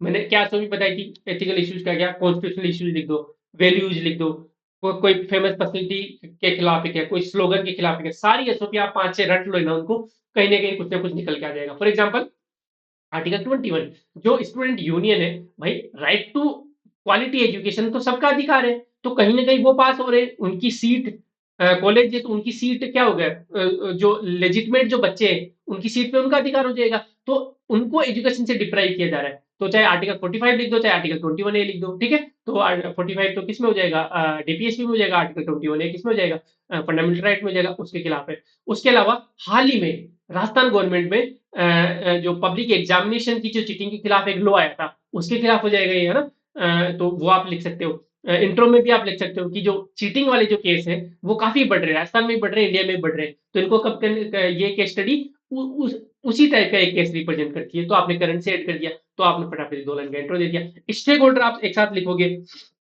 Stake holder क्या क्या है, मैं खुद जो कि वाइस प्रिंसिपल हूँ, प्रिंसिपल की पोस्ट भी एक स्टेक होल्डर होगी। स्टेक होल्डर का मतलब सिर्फ यही नहीं होता कि वो जीवित इंसान हो, कोई पोस्ट पद भी हो सकता है, नदी भी एक स्टेक होल्डर हो सकती है, ठीक है, यदि वो पोल्यूटेड हो रही है तो। फ्लाइंग स्क्वाड हो गया, दोनों स्टूडेंट हो गए जो चीटिंग कर रहे हैं, मैनेजमेंट हो गया स्कूल कॉलेज का, सीनियर लेक्चरर जो चीटिंग करवा रहा था लेक्चर, ठीक है, पॉलिटिशियन हो गया, बिजनेसमैन बाप हो गया, और स्टूडेंट यूनियन हो गई, ये सारे क्या हो गए, स्टेक होल्डर हो गए। ठीक है, ओके, चले, बोलते बोलते थक गए हम। तो भाई साहब एथिकल इश्यूज क्या क्या इन्वॉल्व है, देखो मैं यहाँ पे लिस्ट में आ रही। पहली है चीटिंग, जो कि public examination prevention of unfair mean 2021 आया था, ऐसा ही सिमिलर, मतलब जो भी जो पब्लिक एग्जामिनेशन, क्योंकि कॉलेज एक पब्लिक इंस्टीट्यूशन हो गया, तो कोई भी public examination prevention of unfair means bill या फिर लॉ है, इसके खिलाफ है चीटिंग, तो एथिकल इशू हो गया, कोई भी लॉ वायलेट हो तो एथिकल इशू अपने आप ही हो गया। पहली चीज। दूसरा, सीनियर लेक्चरर हेल्प कर रहा है वो अगेंस्ट एजुकेशनल एथिक्स, क्या बोलता है, अप्लाइड एथिक्स, जैसे एजुकेशनल एथिक्स होता है, नैतिक जो शैक्षणिक नैतिकता है उसके खिलाफ है, क्योंकि एक एक खुद लेक्चरर ही चीटिंग करवा रहा है यार। ठीक है, तो ये बैड कल्चर, जो कार्य जो संस्कृति है, वर्क एथिक्स है वहां की, उसको खराब करेगा। अगेंस्ट वैल्यू, अब कौन कौन सी वैल्यू, इफिशियंसी दक्षता के खिलाफ, क्योंकि भाई मैनेजमेंट की दक्षता नहीं है, अकुशल है मैनेजमेंट, तभी तो ये सब अलाउ कर रहा है। उसके अलावा अकाउंटेबिलिटी, जो एडमिनिस्ट्रेशन है कॉलेज का, उसकी अकाउंटेबिलिटी नहीं है। ठीक है, उसके अलावा ट्रांसपेरेंसी एंड ऑब्जेक्टिविटी नहीं है, कि भाई ट्रांसपेरेंसी हो, यदि मान लो पारदर्शिता हो तो ये चीटिंग वगैरह होगी नहीं, तो ट्रांसपेरेंसी की वैल्यू के खिलाफ है। उसके अलावा इंटीग्रिटी, एम्पैथी, एम्पैथी टुवर्ड्स वो स्टूडेंट जो प्रोटेस्ट करें, उनके प्रति सहानुभूति नहीं है लोगों को, है ना। मैनेजमेंट तो पूरी तरीके से उन दोनों बच्चों को बचाने में लगा है, उनके प्रति कोई सिंपैथी या एम्पैथी नहीं है, तो ये सब वैल्यूज का भी उल्लंघन हो रहा है। एसओपी फॉलो कर रहा हूं मैं कोई एक्स्ट्रा चीजें नहीं बता रहा। पहले कॉन्स्टिट्यूशन वैल्यूज बताई, फिर मैंने क्या बोला कि कोई भी अप्लाइड एथिक्स का वायलेट हो रहा है क्या, फिर कोई वैल्यूज का वायलेशन हो रहा है क्या। उसके अलावा कोई फेमस पर्सनैलिटी कि देखो, नॉलेज विदाउट कैरेक्टर, चरित्र के बिना ज्ञान, कौन, वो लोग, वो बच्चे, उनको आप ज्ञान तो दे दो, मतलब आपको डिग्री तो दे दोगे लेकिन उनमें चरित्र नहीं है। ठीक है, उसके अलावा पॉलिटिक्स विदाउट प्रिंसिपल, वो जो पॉलिटिशियन है वो अपनी पॉलिटिक्स का मिसयूज कर रहा है कॉलेज उसमें इंटरफेयर करने के लिए, तो पॉलिटिक्स विदाउट प्रिंसिपल हो गया, उनका जो राजनीति है वो बिना सिद्धांतों की राजनीति हो गई।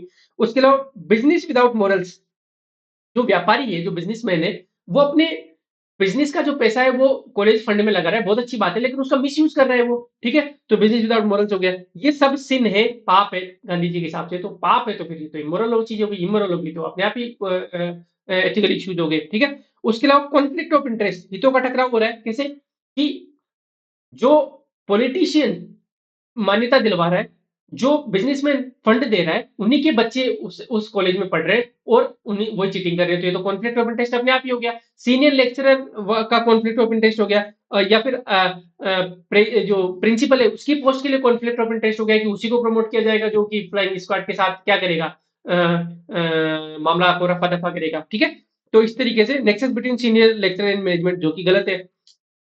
वायलेशन ऑफ स्वधर्म bye senior lecture management and father, ठीक है, स्वधर्म का ये वही घिसी पिटी बातें हो गई, है ना। लेकिन केस स्टडी तो एक ही आएगी ना एग्जाम में, तो ये डीसीपीटी एग्जामिनर के लिए नहीं है, हम बार बार यूज कर सकते हैं, लेकिन एग्जाम में तो एक ही बार यूज करना है केस स्टडी में, तो उसके लिए तो नया योगा स्वधर्म वाली चीज है ना।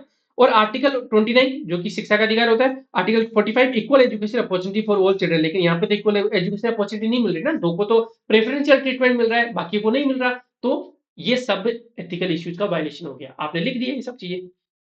अब ऑप्शंस क्या क्या अवेलेबल है, यही क्वेश्चन पूछा था कि भाई साहब इग्नोर कर दो इश्यू को और भाई साहब प्रिंसिपल पद पर पदोन्नत हो गया, है ना। लेकिन इसके पॉजिटिव क्या है कि हाँ बेहतर वेतन मिलेगा, अल्पकालिक लाभ है ना, प्रिंसिपल पे प्रमोट हो गए तो ज्यादा पावर ज्यादा वेतन मिलेगा। लेकिन नेगेटिव बहुत सारे लिखे हुए कि would open A Pandora's box, आज पॉलिटिशियन और बिजनेसमैन के चीटिंग कर रहे हैं, कल चीटिंग बढ़ती जाएगी। इसको पेंडोराज बॉक्स बोलते हैं, भानुमति का पिटारा, एक बार खुल गया तो वो खुलते जाएगा, उस पर रोक नहीं लगा पाओगे, है ना। उसके अलावा कास्केडिंग इफेक्ट बोलते हैं, व्यापक प्रभाव कि मतलब इसका इसका जो प्रभाव है चीटिंग का, वो सिर्फ दो लोगों तक नहीं बचेगा, इसका व्यापक प्रभाव होगा। ये अब ये दोनों चीजें नेगेटिव ना, आप बहुत जगह यूज कर सकते हो, कहीं भी कुछ भी गलत हो रहा है तो वो कास्केडिंग इफेक्ट होगा, पेंडोराज बॉक्स होगा, वो खुलेगा, है ना। तो ये आप यूज कर सकते हो कि यदि इसको यहां नहीं रोका, जैसे एक फेमस सेइंग है कि उसमें एक चीज मैंने ऐड की थी, बहुत पहले ऐड की थी जब मैं 11th क्लास में कोचिंग में, देखो मैं बचपन से ही समझदार हूँ। तो गाँव में या फिर शहरों में एक कहावत बोली जाती है कि आग, दुश्मनी और बीमारी, ये 3 चीज़ है ना, जितने जल्दी खत्म कर दो ना उतना अच्छा है। नहीं तो फिर कास्केडिंग इफेक्ट होता है। आग फिर संभलने में नहीं आएगी, बीमारी फिर संभलने में नहीं आएगी, और दुश्मनी दुश्मनी भी बढ़ती जाती है तो फिर बहुत गलत हो जाता है। मैंने साथ में एक चीज़ और ऐड कर दी थी, क्या? डाउट। कोई भी कॉन्सेप्चुअल डाउट है ना, उसको जितना जल्दी खत्म कर दोगे ना, स्पेशली जब आईआईटी की तैयारी कर रहे होते थे, तो वो डाउट ना कहीं न कहीं भिड़ता था फिर, है ना? तो कभी-कभी होता था कि यार इस चीज़ को रट लेते हैं, फिर देख लेंगे। तो वो कभी फिर 2 दिन बाद में फिर आ जाएगा, तो डाउट को भी जितना जल्दी सोल्व कर लो ना, कॉन्सेप्चुअल क्लैरिटी जितनी जल्दी आती है ना, उतना ही अच्छा होता है।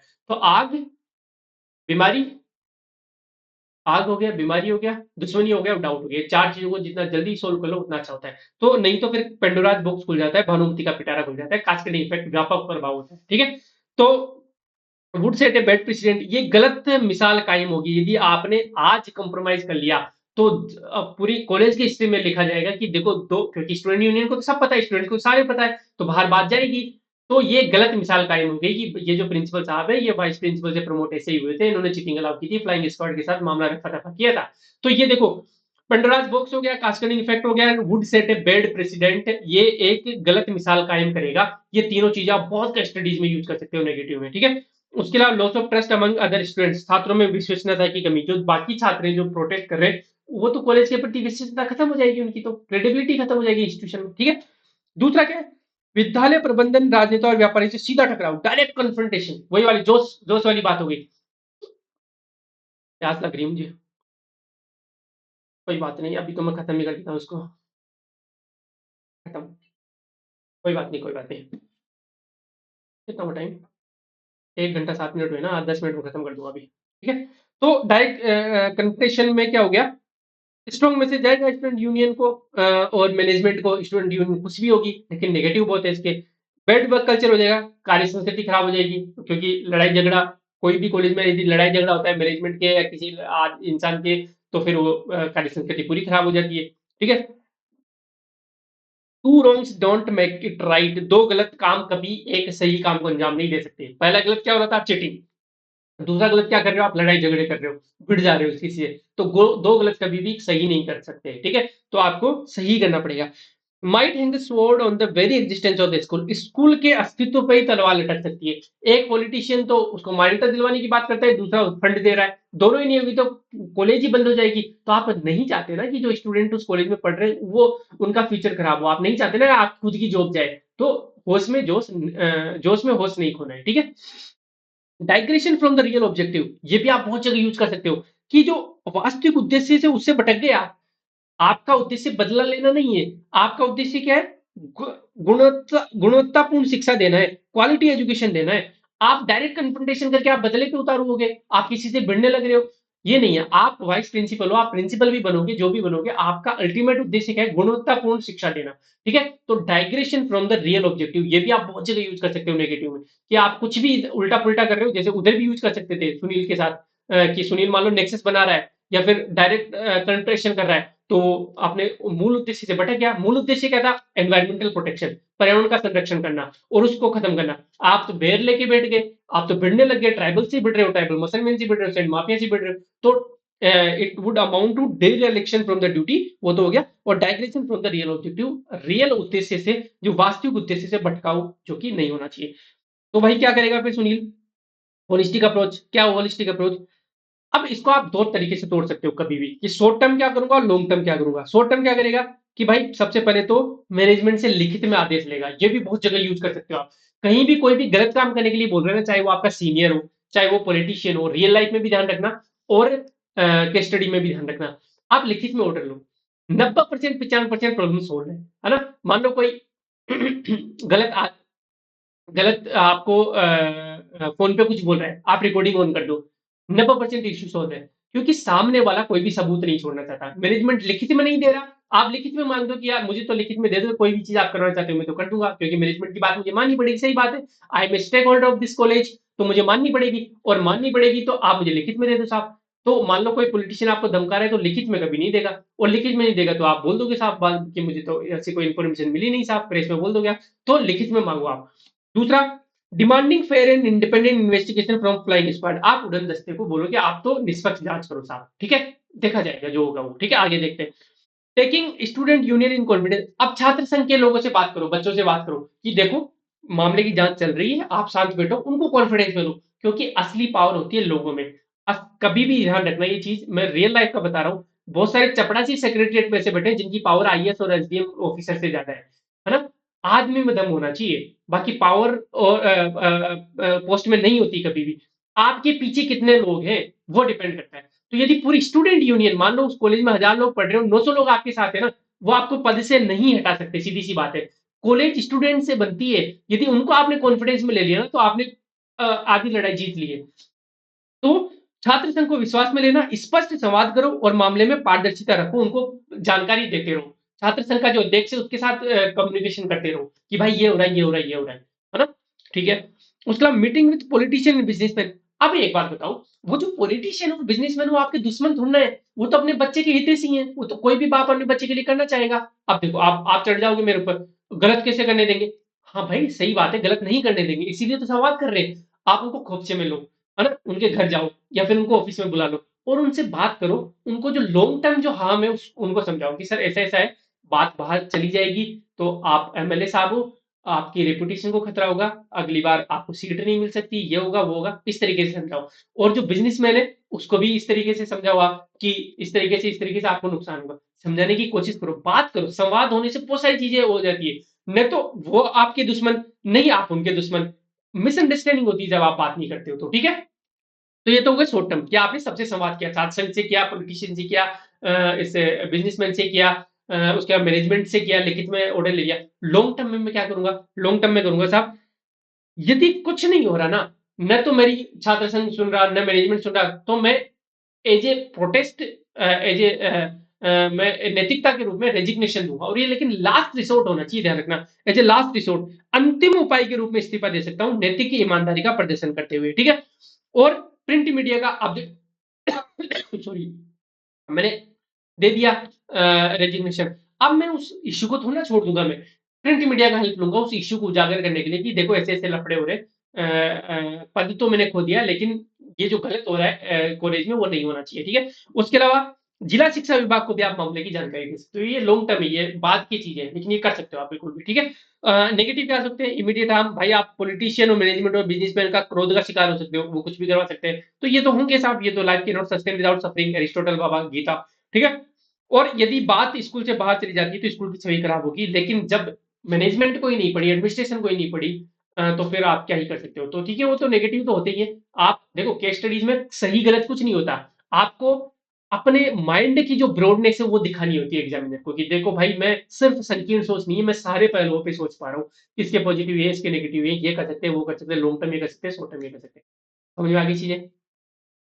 मैं लास्ट ऑप्शन चूज करूंगा, क्यों? क्योंकि साधन और साध्य दोनों को ध्यान में रखा है, महात्मा गांधी वाली चीज होगी। हितों का टकराव का सफलतापूर्वक निस्तारण किया है, संज्ञानात्मक संगति होगी, ठीक है।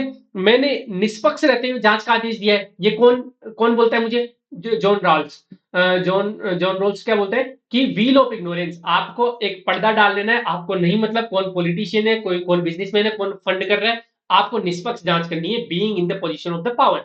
ये मैं जॉन रॉल्स के सिद्धांत का यूज कर रहा हूं, वहां पे लिखोगे आप कि I am following the principle of veil of ignorance by John Rawls, है ना, इसलिए मैं इस ऑप्शन को चूज कर रहा हूं। मैं अंतिम विकल्प प्राकृतिक न्याय के सिद्धांत का पालन करता है। सत्ता में होने के नाते मुझे अज्ञानता के पर्दे के सिद्धांत को लागू करना होगा, और ब्रैकेट में लिख दो जॉन रॉल्स। मैंने जब इसकी हिंदी की थी तो जॉन रावल बता रहा था, तो जॉन रावल बप्पा रावल का बड़ा भाई, ठीक है। बप्पा रावल महाराणा थे ना मेवाड़ के, तो उनके बड़े भाई है जॉन रावल, ठीक है।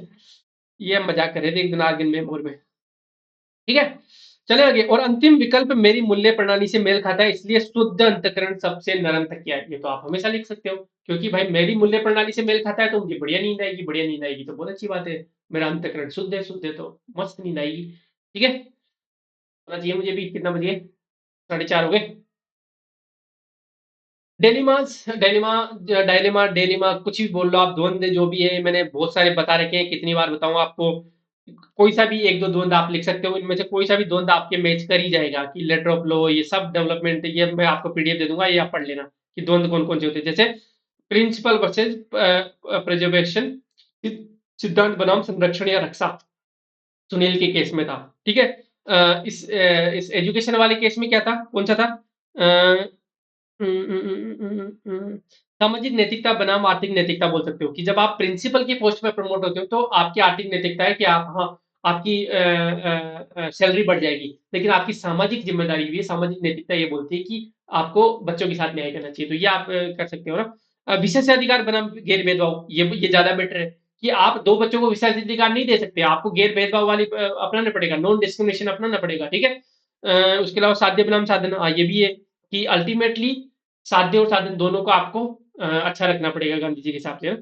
तो ये सब आप कर सकते हो। स्वायत्ता बनाम जवाबदेही, है ना, आपकी जवाबदेही किसके प्रति है? मैनेजमेंट के प्रति है, लेकिन आपका आपके डिस्क्रिप्शनरी पावर है कि आपको बच्चों के साथ न्याय करवाना ही पड़ेगा, ठीक है। इस तरीके से आप कर सकते हो। यार ये मैंने बहुत बार पढ़ा दिया है तो मैं दोबारा नहीं पढ़ाऊंगा, और इतनी सुबह तो नहीं पढ़ाऊंगा, ठीक है। तो ये सॉल्यूशन में देखो, शॉर्ट टर्म लॉन्ग टर्म मैंने बता दिया। वर्स्ट टू बेस्ट मैंने सबसे पहले कौन से ऑप्शन को रखा जो सबसे गलत है, जैसे कि मैं मिल जाऊंगा इनके साथ, फिर मिलूंगा नहीं लेकिन ध्यान भी नहीं दूंगा, बढ़ने दूंगा, फिर तीसरा डायरेक्ट अटैक कर दूंगा, और फिर लास्ट में सबसे अच्छा ऑप्शन। तो वर्स्ट टू बेस्ट अरेंज करना है और जस्टिफाई करना है एक्शन को। मैंने जस्टिफाई करके बता दिया कैसे कैसे जस्टिफाई करना है, क्यों लूंगा ये बता दिया मैंने, है ना। गांधी जी के हिसाब से, गीता के हिसाब से, जॉन रोल्स के हिसाब से, है ना, अंतःकरण वाला, बहुत सारी चीजें। जस्टिफिकेशन में मैंने बोल दिया कैसे कैसे लेते हैं। देखो, जेरेमी बेंथम, मान लो मुझे मैक्सिमम लोगों का बेनिफिट करना है, जेरेमी बेंथम की मदद लूंगा। मुझे अल्पकालिक कष्ट को स्वीकार करना है कि ट्रांसफर हो जाएगा, वो हो जाएगा, कोई बात नहीं। अरस्तु बोलता है कि भाई जीवन में कष्ट तो आते ही है, तो मैं अरस्तु की मदद ले लूंगा, ठीक है। उसके अलावा अरस्तु तो ये बोलता है कि मैं धन और वैभव के पे ध्यान नहीं दूंगा, और बौद्धिक आनंद पे ध्यान दूंगा। यदि मुझे जस्टिफाई करना है कोई एक्शन, है ना, तो मैं अरस्तु को यूज कर सकता हूँ। निर्णय लेते समय निष्पक्ष रहना है तो जॉन रोल्स को यूज कर सकता हूँ, है ना। मुझे कुछ भी सेक्रीफाइस करना है कर्तव्य करते टाइम, है ना, चाहे वो पैसों का सेक्रीफाइस करना हो, चाहे जॉब का सेक्रीफिकेशन हो, या फिर शांति का हो, पारिवारिक शांति का हो, तो मैं किसको यूज करूंगा? अपने इनको गीता को यूज करूंगा। गीता में पांडवों ने क्या किया था? अपने अपने सेक्रीफाइस किए थे कि पांडवों ने बहुत धर्म के लिए। उसके अलावा पैगंबर साहब ने अपने इब्राहिम को वो किया, बलि चढ़ा दिया था। उसके अलावा बाइबल में यीशु मसीह ने तो अपना क्या कर दिया था? अपना शरीर ही कुर्बान कर दिया था अच्छाई के लिए। तो इन सब का मैं यूज कर सकता हूँ कि भाई उन्होंने तो अपने शरीर कुर्बान कर दिया, मैं थोड़ी सी अशांति स्वीकार नहीं कर सकता क्या? ठीक है। उसके अलावा ये सारे कृष्णा, बुद्धा, महावीर, जो भी आपके मन में आए उनका आप थ्योरी यूज करके जस्टिफाई कर सकते हो। दूसरों के कंधे पे बंदूक रख के चलानी है, खुद के कंधे पे नहीं, ठीक है। भाई अब नहीं बोला जा रहा। हाँ, किसी भी, ये वही चीजें मैंने यहाँ पे समराइज कर दी लास्ट में। किसी भी चीज को डिनाई करना है, नेगेटिव बताने हैं कि मैं देखो, unbecoming act of an officer, ये एक अधिकारी द्वारा ऐसा उपदेश करते हैं। जैसे फॉर एग्जांपल मैं डायरेक्ट भिड़ने पहुंच जाऊंगा उनसे, तो ये ऐसा उपदेश करते हैं। भाई आप अधिकारी हो, आप ऐसे नहीं करना चाहिए आपको। दूसरा, पेंडोराज बॉक्स खुल जाएगा, भानुमति का पिटारा खुलने का डर होता है, ठीक है। एक आग के बदले आग पूरी दुनिया को अंधा बना देगी। रिवेंज आप कभी भी, एक ऑप्शन रिवेंज लेना भी हो सकता है, तो रिवेंज ले, जैसे डायरेक्ट कन्फ्रंटेशन में आप हमेशा ये नेगेटिव ले सकते हो कि an eye for an eye would make this whole world blind, ठीक है। गलत मिसाल कायम होगी। गीता में क्या कहा था कि एक लीडर को सब देखते हैं, ठीक है। मैं सही आ रहा हूँ क्या? हाँ, सही आ रहा हूँ। एक लीडर को सब देखते हैं, लीडर को फॉलो करना चाहते हैं, तो आप कुछ भी गलत करते हो तो एक गलत मिसाल कायम करके चले जाओगे, इस डिपार्टमेंट पे बट्टा लगा के चले जाओगे, आप आपकी छवि पे बट्टा लगा के चले जाओगे, है ना। तो वो आपको नहीं करना है। उसके अलावा confiscation of property, tarnishing the image, losing post, jail term, संपत्ति जब्त होना, छवि धूमिल होना, पद व प्रतिष्ठा की हानि, जेल जाना, ये सब आप किसी भी चीज़ को डिनाई करने में यूज़ कर सकते हो कि मैं ये करूँगा तो देखो भाई मेरी प्रतिष्ठा धूमिल हो जाएगी, मेरी छवि धूमिल हो जाएगी, संपत्ति जब्त हो जाएगी, जेल जाना पड़ सकता है, तो मैं क्यों करूँगा, ठीक है? उसके अलावा सुखवादी प्रवृत्तियाँ, फिसलन भरी ढलानें, hedonistic tendencies are slippery slopes, तो मैं ये नहीं करूँगा, मैं करप्शन नहीं करूँगा, मैं नेक्सस नहीं बनाऊँगा, मैं ये नहीं करूँगा, वो नहीं करूँगा, क्यों? क्योंकि एक बार करने लग गया, तो फिर मैं गिरता ही जाऊँगा। समझ में आ गया? उसके अलावा ये टर्मिनोलॉजीज़ आप यूज़ कर सकते हो, ये मैंने यूज़ की है, जैसे संज्ञानात्मक विसंगति। कभी भी मेरा एटीट्यूड और मेरा बिहेवियर मैच नहीं करता, तो मुझे विसंगति होगी, मैं फ्रस्ट्रेशन होगा, डिप्रेशन जाएगा, इरिटेट हो जाऊँगा मैं। इनर टर्मोइल, आंतरिक उथल-पुथल होगी, यदि मैं कुछ गलत करूँगा तो, ठीक है? ये कीवर्ड्स है एथिक्स के, ये यूज़ करते हो आप आंसर्स में तो आपको मार्क्स मिलते हैं, ठीक है? उसके अलावा अमाउंट ऑफ डेरिलेक्शन ऑफ ड्यूटी, कर्तव्य के प्रति लापरवाही होगी, खराब कार्य संस्कृति, पुअर वर्क कल्चर हो गया, सेट एज वेल, ये गलत मिसाल कायम हो जाएगी, कैस्केडिंग इफेक्ट, व्यापक प्रभाव हो गया, छवि खराब हो गई, two wrongs don't make a right, ये सब मैंने यूज़ किए हैं उधर, मैंने यहाँ पे समराइज़ कर दिया लास्ट में, ये रट लेना आप। अंतरात्मा की आवाज के खिलाफ, अगेंस्ट वॉइस ऑफ कॉन्शियंस, कोई भी गलत काम करते हो तो आप नेगेटिव में लिख दो कि क्यों नहीं करूंगा, क्योंकि ये मेरी वॉइस ऑफ कॉन्शियंस के खिलाफ है। अंतरात्मा, अंत शुद्धिकरण नहीं होगा तो मुझे नींद ही नहीं आएगी, ठीक है? आउटसाइड द डेमोक्रेटिक फ्रेमवर्क, ये लोकतांत्रिक ढांचे के बाहर है, कुछ भी गलत करूंगा, कानून हाथ में लूंगा तो ये लोकतांत्रिक ढांचे के खिलाफ, इसलिए नहीं करूंगा, ठीक है? एन आई फॉर एन आई, आंख के बदले आंख, पूरा वर्ड को अंधा बना देगी। Digression from the real objective, वास्तविक उद्देश्य से भटकाव हो जाएगा, ठीक है? ये सब मैंने यूज किया है ना? और आउट ऑफ बॉक्स थिंकिंग भी कर सकते हो आप, जैसे फॉर एग्जांपल, ये इससे क्या यार, आपकी थिंकिंग को बताता है। लास्ट स्लाइड है ये, ठीक है? 1 घंटा 20 मिनट, हाँ, हाँ, 5 मिनट में खत्म कर दूँगा। इतनी देर से बोल रहा हूँ, 5-10 मिनट, कोई बात नहीं। 2 मिनट साँस ले लेता हूँ। देखो, ये आउट ऑफ बॉक्स थिंकिंग का क्या है कि आपकी सोच को बताता है कि जैसे मान लो भीड़ इकट्ठा हो रखी है, किसी की मौत हो गई है एक्सीडेंट में और वो प्रदर्शन कर रहे हैं, जो लाश को वहाँ पे सड़क पे रख के। अब उनके इमोशनली चार्ज्ड है वो। तो अब आपको आपकी थिंकिंग को बताना पड़ेगा कि भाई शोक संतप्त परिवार को मुआवज़ा की बात करूँगा मैं सबसे पहले जाके। वहाँ ज्ञान नहीं दूँगा मैं वहाँ पे कि कंपनसेशन फॉर द बेरेउड फैमिली, बेरेउड ही बोलते हैं क्या? बेरेउड बेरेउड फैमिली, जो भी बोलते हैं यार, सॉरी। ठीक है? तो जो शोक संतप्त परिवार है, उसको मुआवजे की बात करूँगा, ठीक है? उसके अलावा काउंसलिंग, मान लो कोई ज़्यादा ही कोई डिस्टर्ब्ड है, मान लो किसी जवान माँ का सॉरी, माँ का जवान बेटा मर गया है, तो काउंसलिंग, साइकोलॉजिकल साइकोलॉजिकल हेल्प देने की कोशिश करूँगा उनको, ताकि वो थोड़ा-सा नॉर्मल रहे। वो जो इमोशनली चार्ज्ड है, उनका चार्ज कम हो, ठीक है? क्राउड फंडिंग, यदि हो सके, जैसे आर्मस्ट्रांग फार्म ने तो सड़क ही बना दी क्राउड फंडिंग से, तो हो सके तो क्राउड फंडिंग के थ्रू मैं पैसा इकट्ठा करने की कोशिश करूंगा। कोई सीएसआर प्लेटफॉर्म की यूज कर सकता हूँ क्या मैं? सोशल मीडिया का यूज कर सकता हूँ क्या? है ना? एम्बुलेंस स्टैंड बाई मोड पे रखूंगा। मान लो क्राउड कंट्रोल करना है, तो खुदा ना खास्ता मुझे फायर का यूज करना भी पड़े, तो साथ में देखो, मेरा मेरा क्या है, आप एक ऑफिसर हो, ऑफिसर की जो अल्टीमेट पर्पस रिवेंज लेना, बदला लेना थोड़ा ना है, वो तो बस उस क्राउड को कंट्रोल करना चाहते हैं, उसके कारण को गोलियां चलानी पड़ी, तो मान लो कोई घायल हो भी जाता है, तो एम्बुलेंस तो स्टैंड बाई करे नीचे, ताकि उन घायलों को हॉस्पिटल, आप ही गोली मारो, आप ही हॉस्पिटल लेके जाओ, क्योंकि आपकी ड्यूटी है वो फिर, ठीक है? Only as a last resort, कोई भी काम ऐसा करूंगा तो वो बिल्कुल अंतिम, मेरे पास कोई विकल्प नहीं बचेगा तभी करूंगा, है ना? जैसे क्राउड कंट्रोल में एक स्टैंडर्ड ऑपरेटिंग प्रोसीजर होता है, जैसे आईजी कॉन्फ्रेंस हुई थी ना, डीआईजी कॉन्फ्रेंस हुई थी अभी जयपुर में थोड़े दिनों पहले, 2-3 महीने पहले, 2 महीने हुए होंगे, तो वहां पे स्टैंडर्ड ऑपरेटिंग प्रोसीजर सेट करते हैं वो। तो आईजी कॉन्फ्रेंस 1964 में ये क्राउड कंट्रोल का सेट किया गया। उसमें ये बोला गया कि सबसे पहले तो आपको भाषण देना होगा उनको, कमर दुखने लगी, सॉरी, उनको भाषण देना होगा, है ना?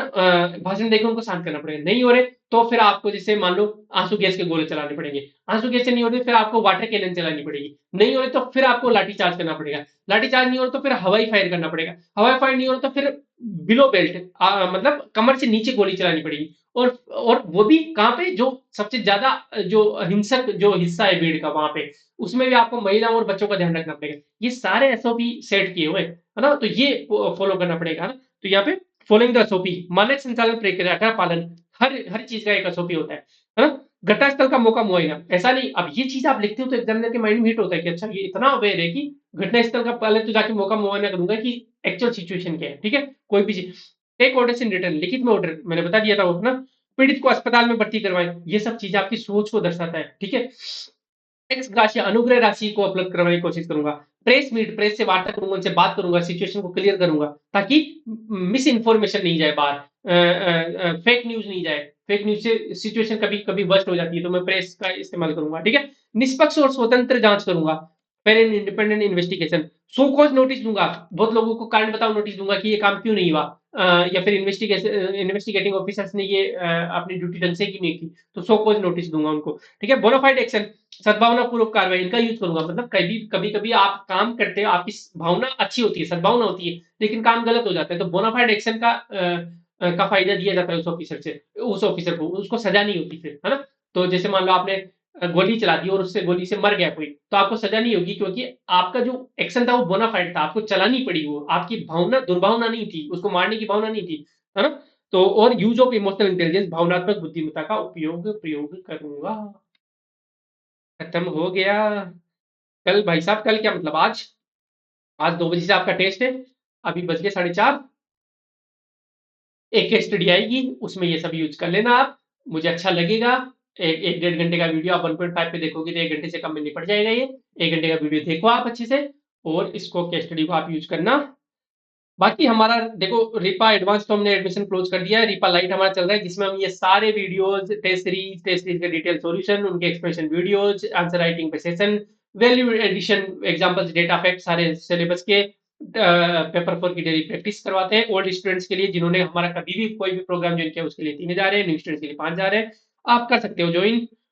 ज्वाइन कैसे करना है, कनेक्ट सिविल्स आरएस का टेलीग्राम चैनल पे जाना है, लेट्स कनेक्टेड बायो में है, वहां पे मैसेज कर देना। बाकी एक दूसरे की रेस्पेक्ट करते रहना है। एक्सरसाइज नहीं बोलूंगा, क्योंकि अभी तक एक्सरसाइज नहीं शुरू की है मैंने, देखो मैं मोटा भी हो गया हूँ, थोड़ा सा हो गया हूँ मैं, वेट बढ़ गया है, लेकिन मैं कर लूंगा, हमेशा यही होता है, सर्दी में बढ़ जाता है थोड़ा थोड़ा, लेकिन मैं इसको कंट्रोल कर लूंगा, कंट्रोल करना ही पड़ेगा मुझे। ठीक है, हेल्दी हेल्दी खाना खाओ, घर का खाना खाओ, और फैमिली मेंबर्स और दोस्तों के साथ टच में रहो।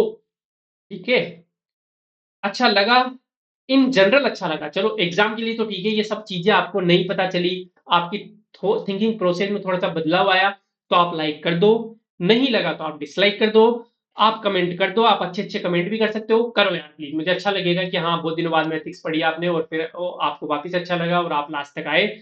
आप यही कमेंट कर दो कि हाँ हमने लास्ट तक पढ़ा था, अच्छा लगता है, अच्छा लगता है। ठीक है, तो कमेंट कर दो आप, बुरा भी कर सकते हो, गाली भी दे सकते हो, कोई बात नहीं। और इस ये पीडीएफ चाहिए तो आप इसका स्क्रीनशॉट, सॉरी क्या बोलते हैं, व्हाट्सएप का स्टेटस लगा के स्क्रीनशॉट हमें शेयर कर देना, लेट्स कनेक्टेड पे, हम आपको पीडीएफ प्रोवाइड करवा देंगे। Bye bye.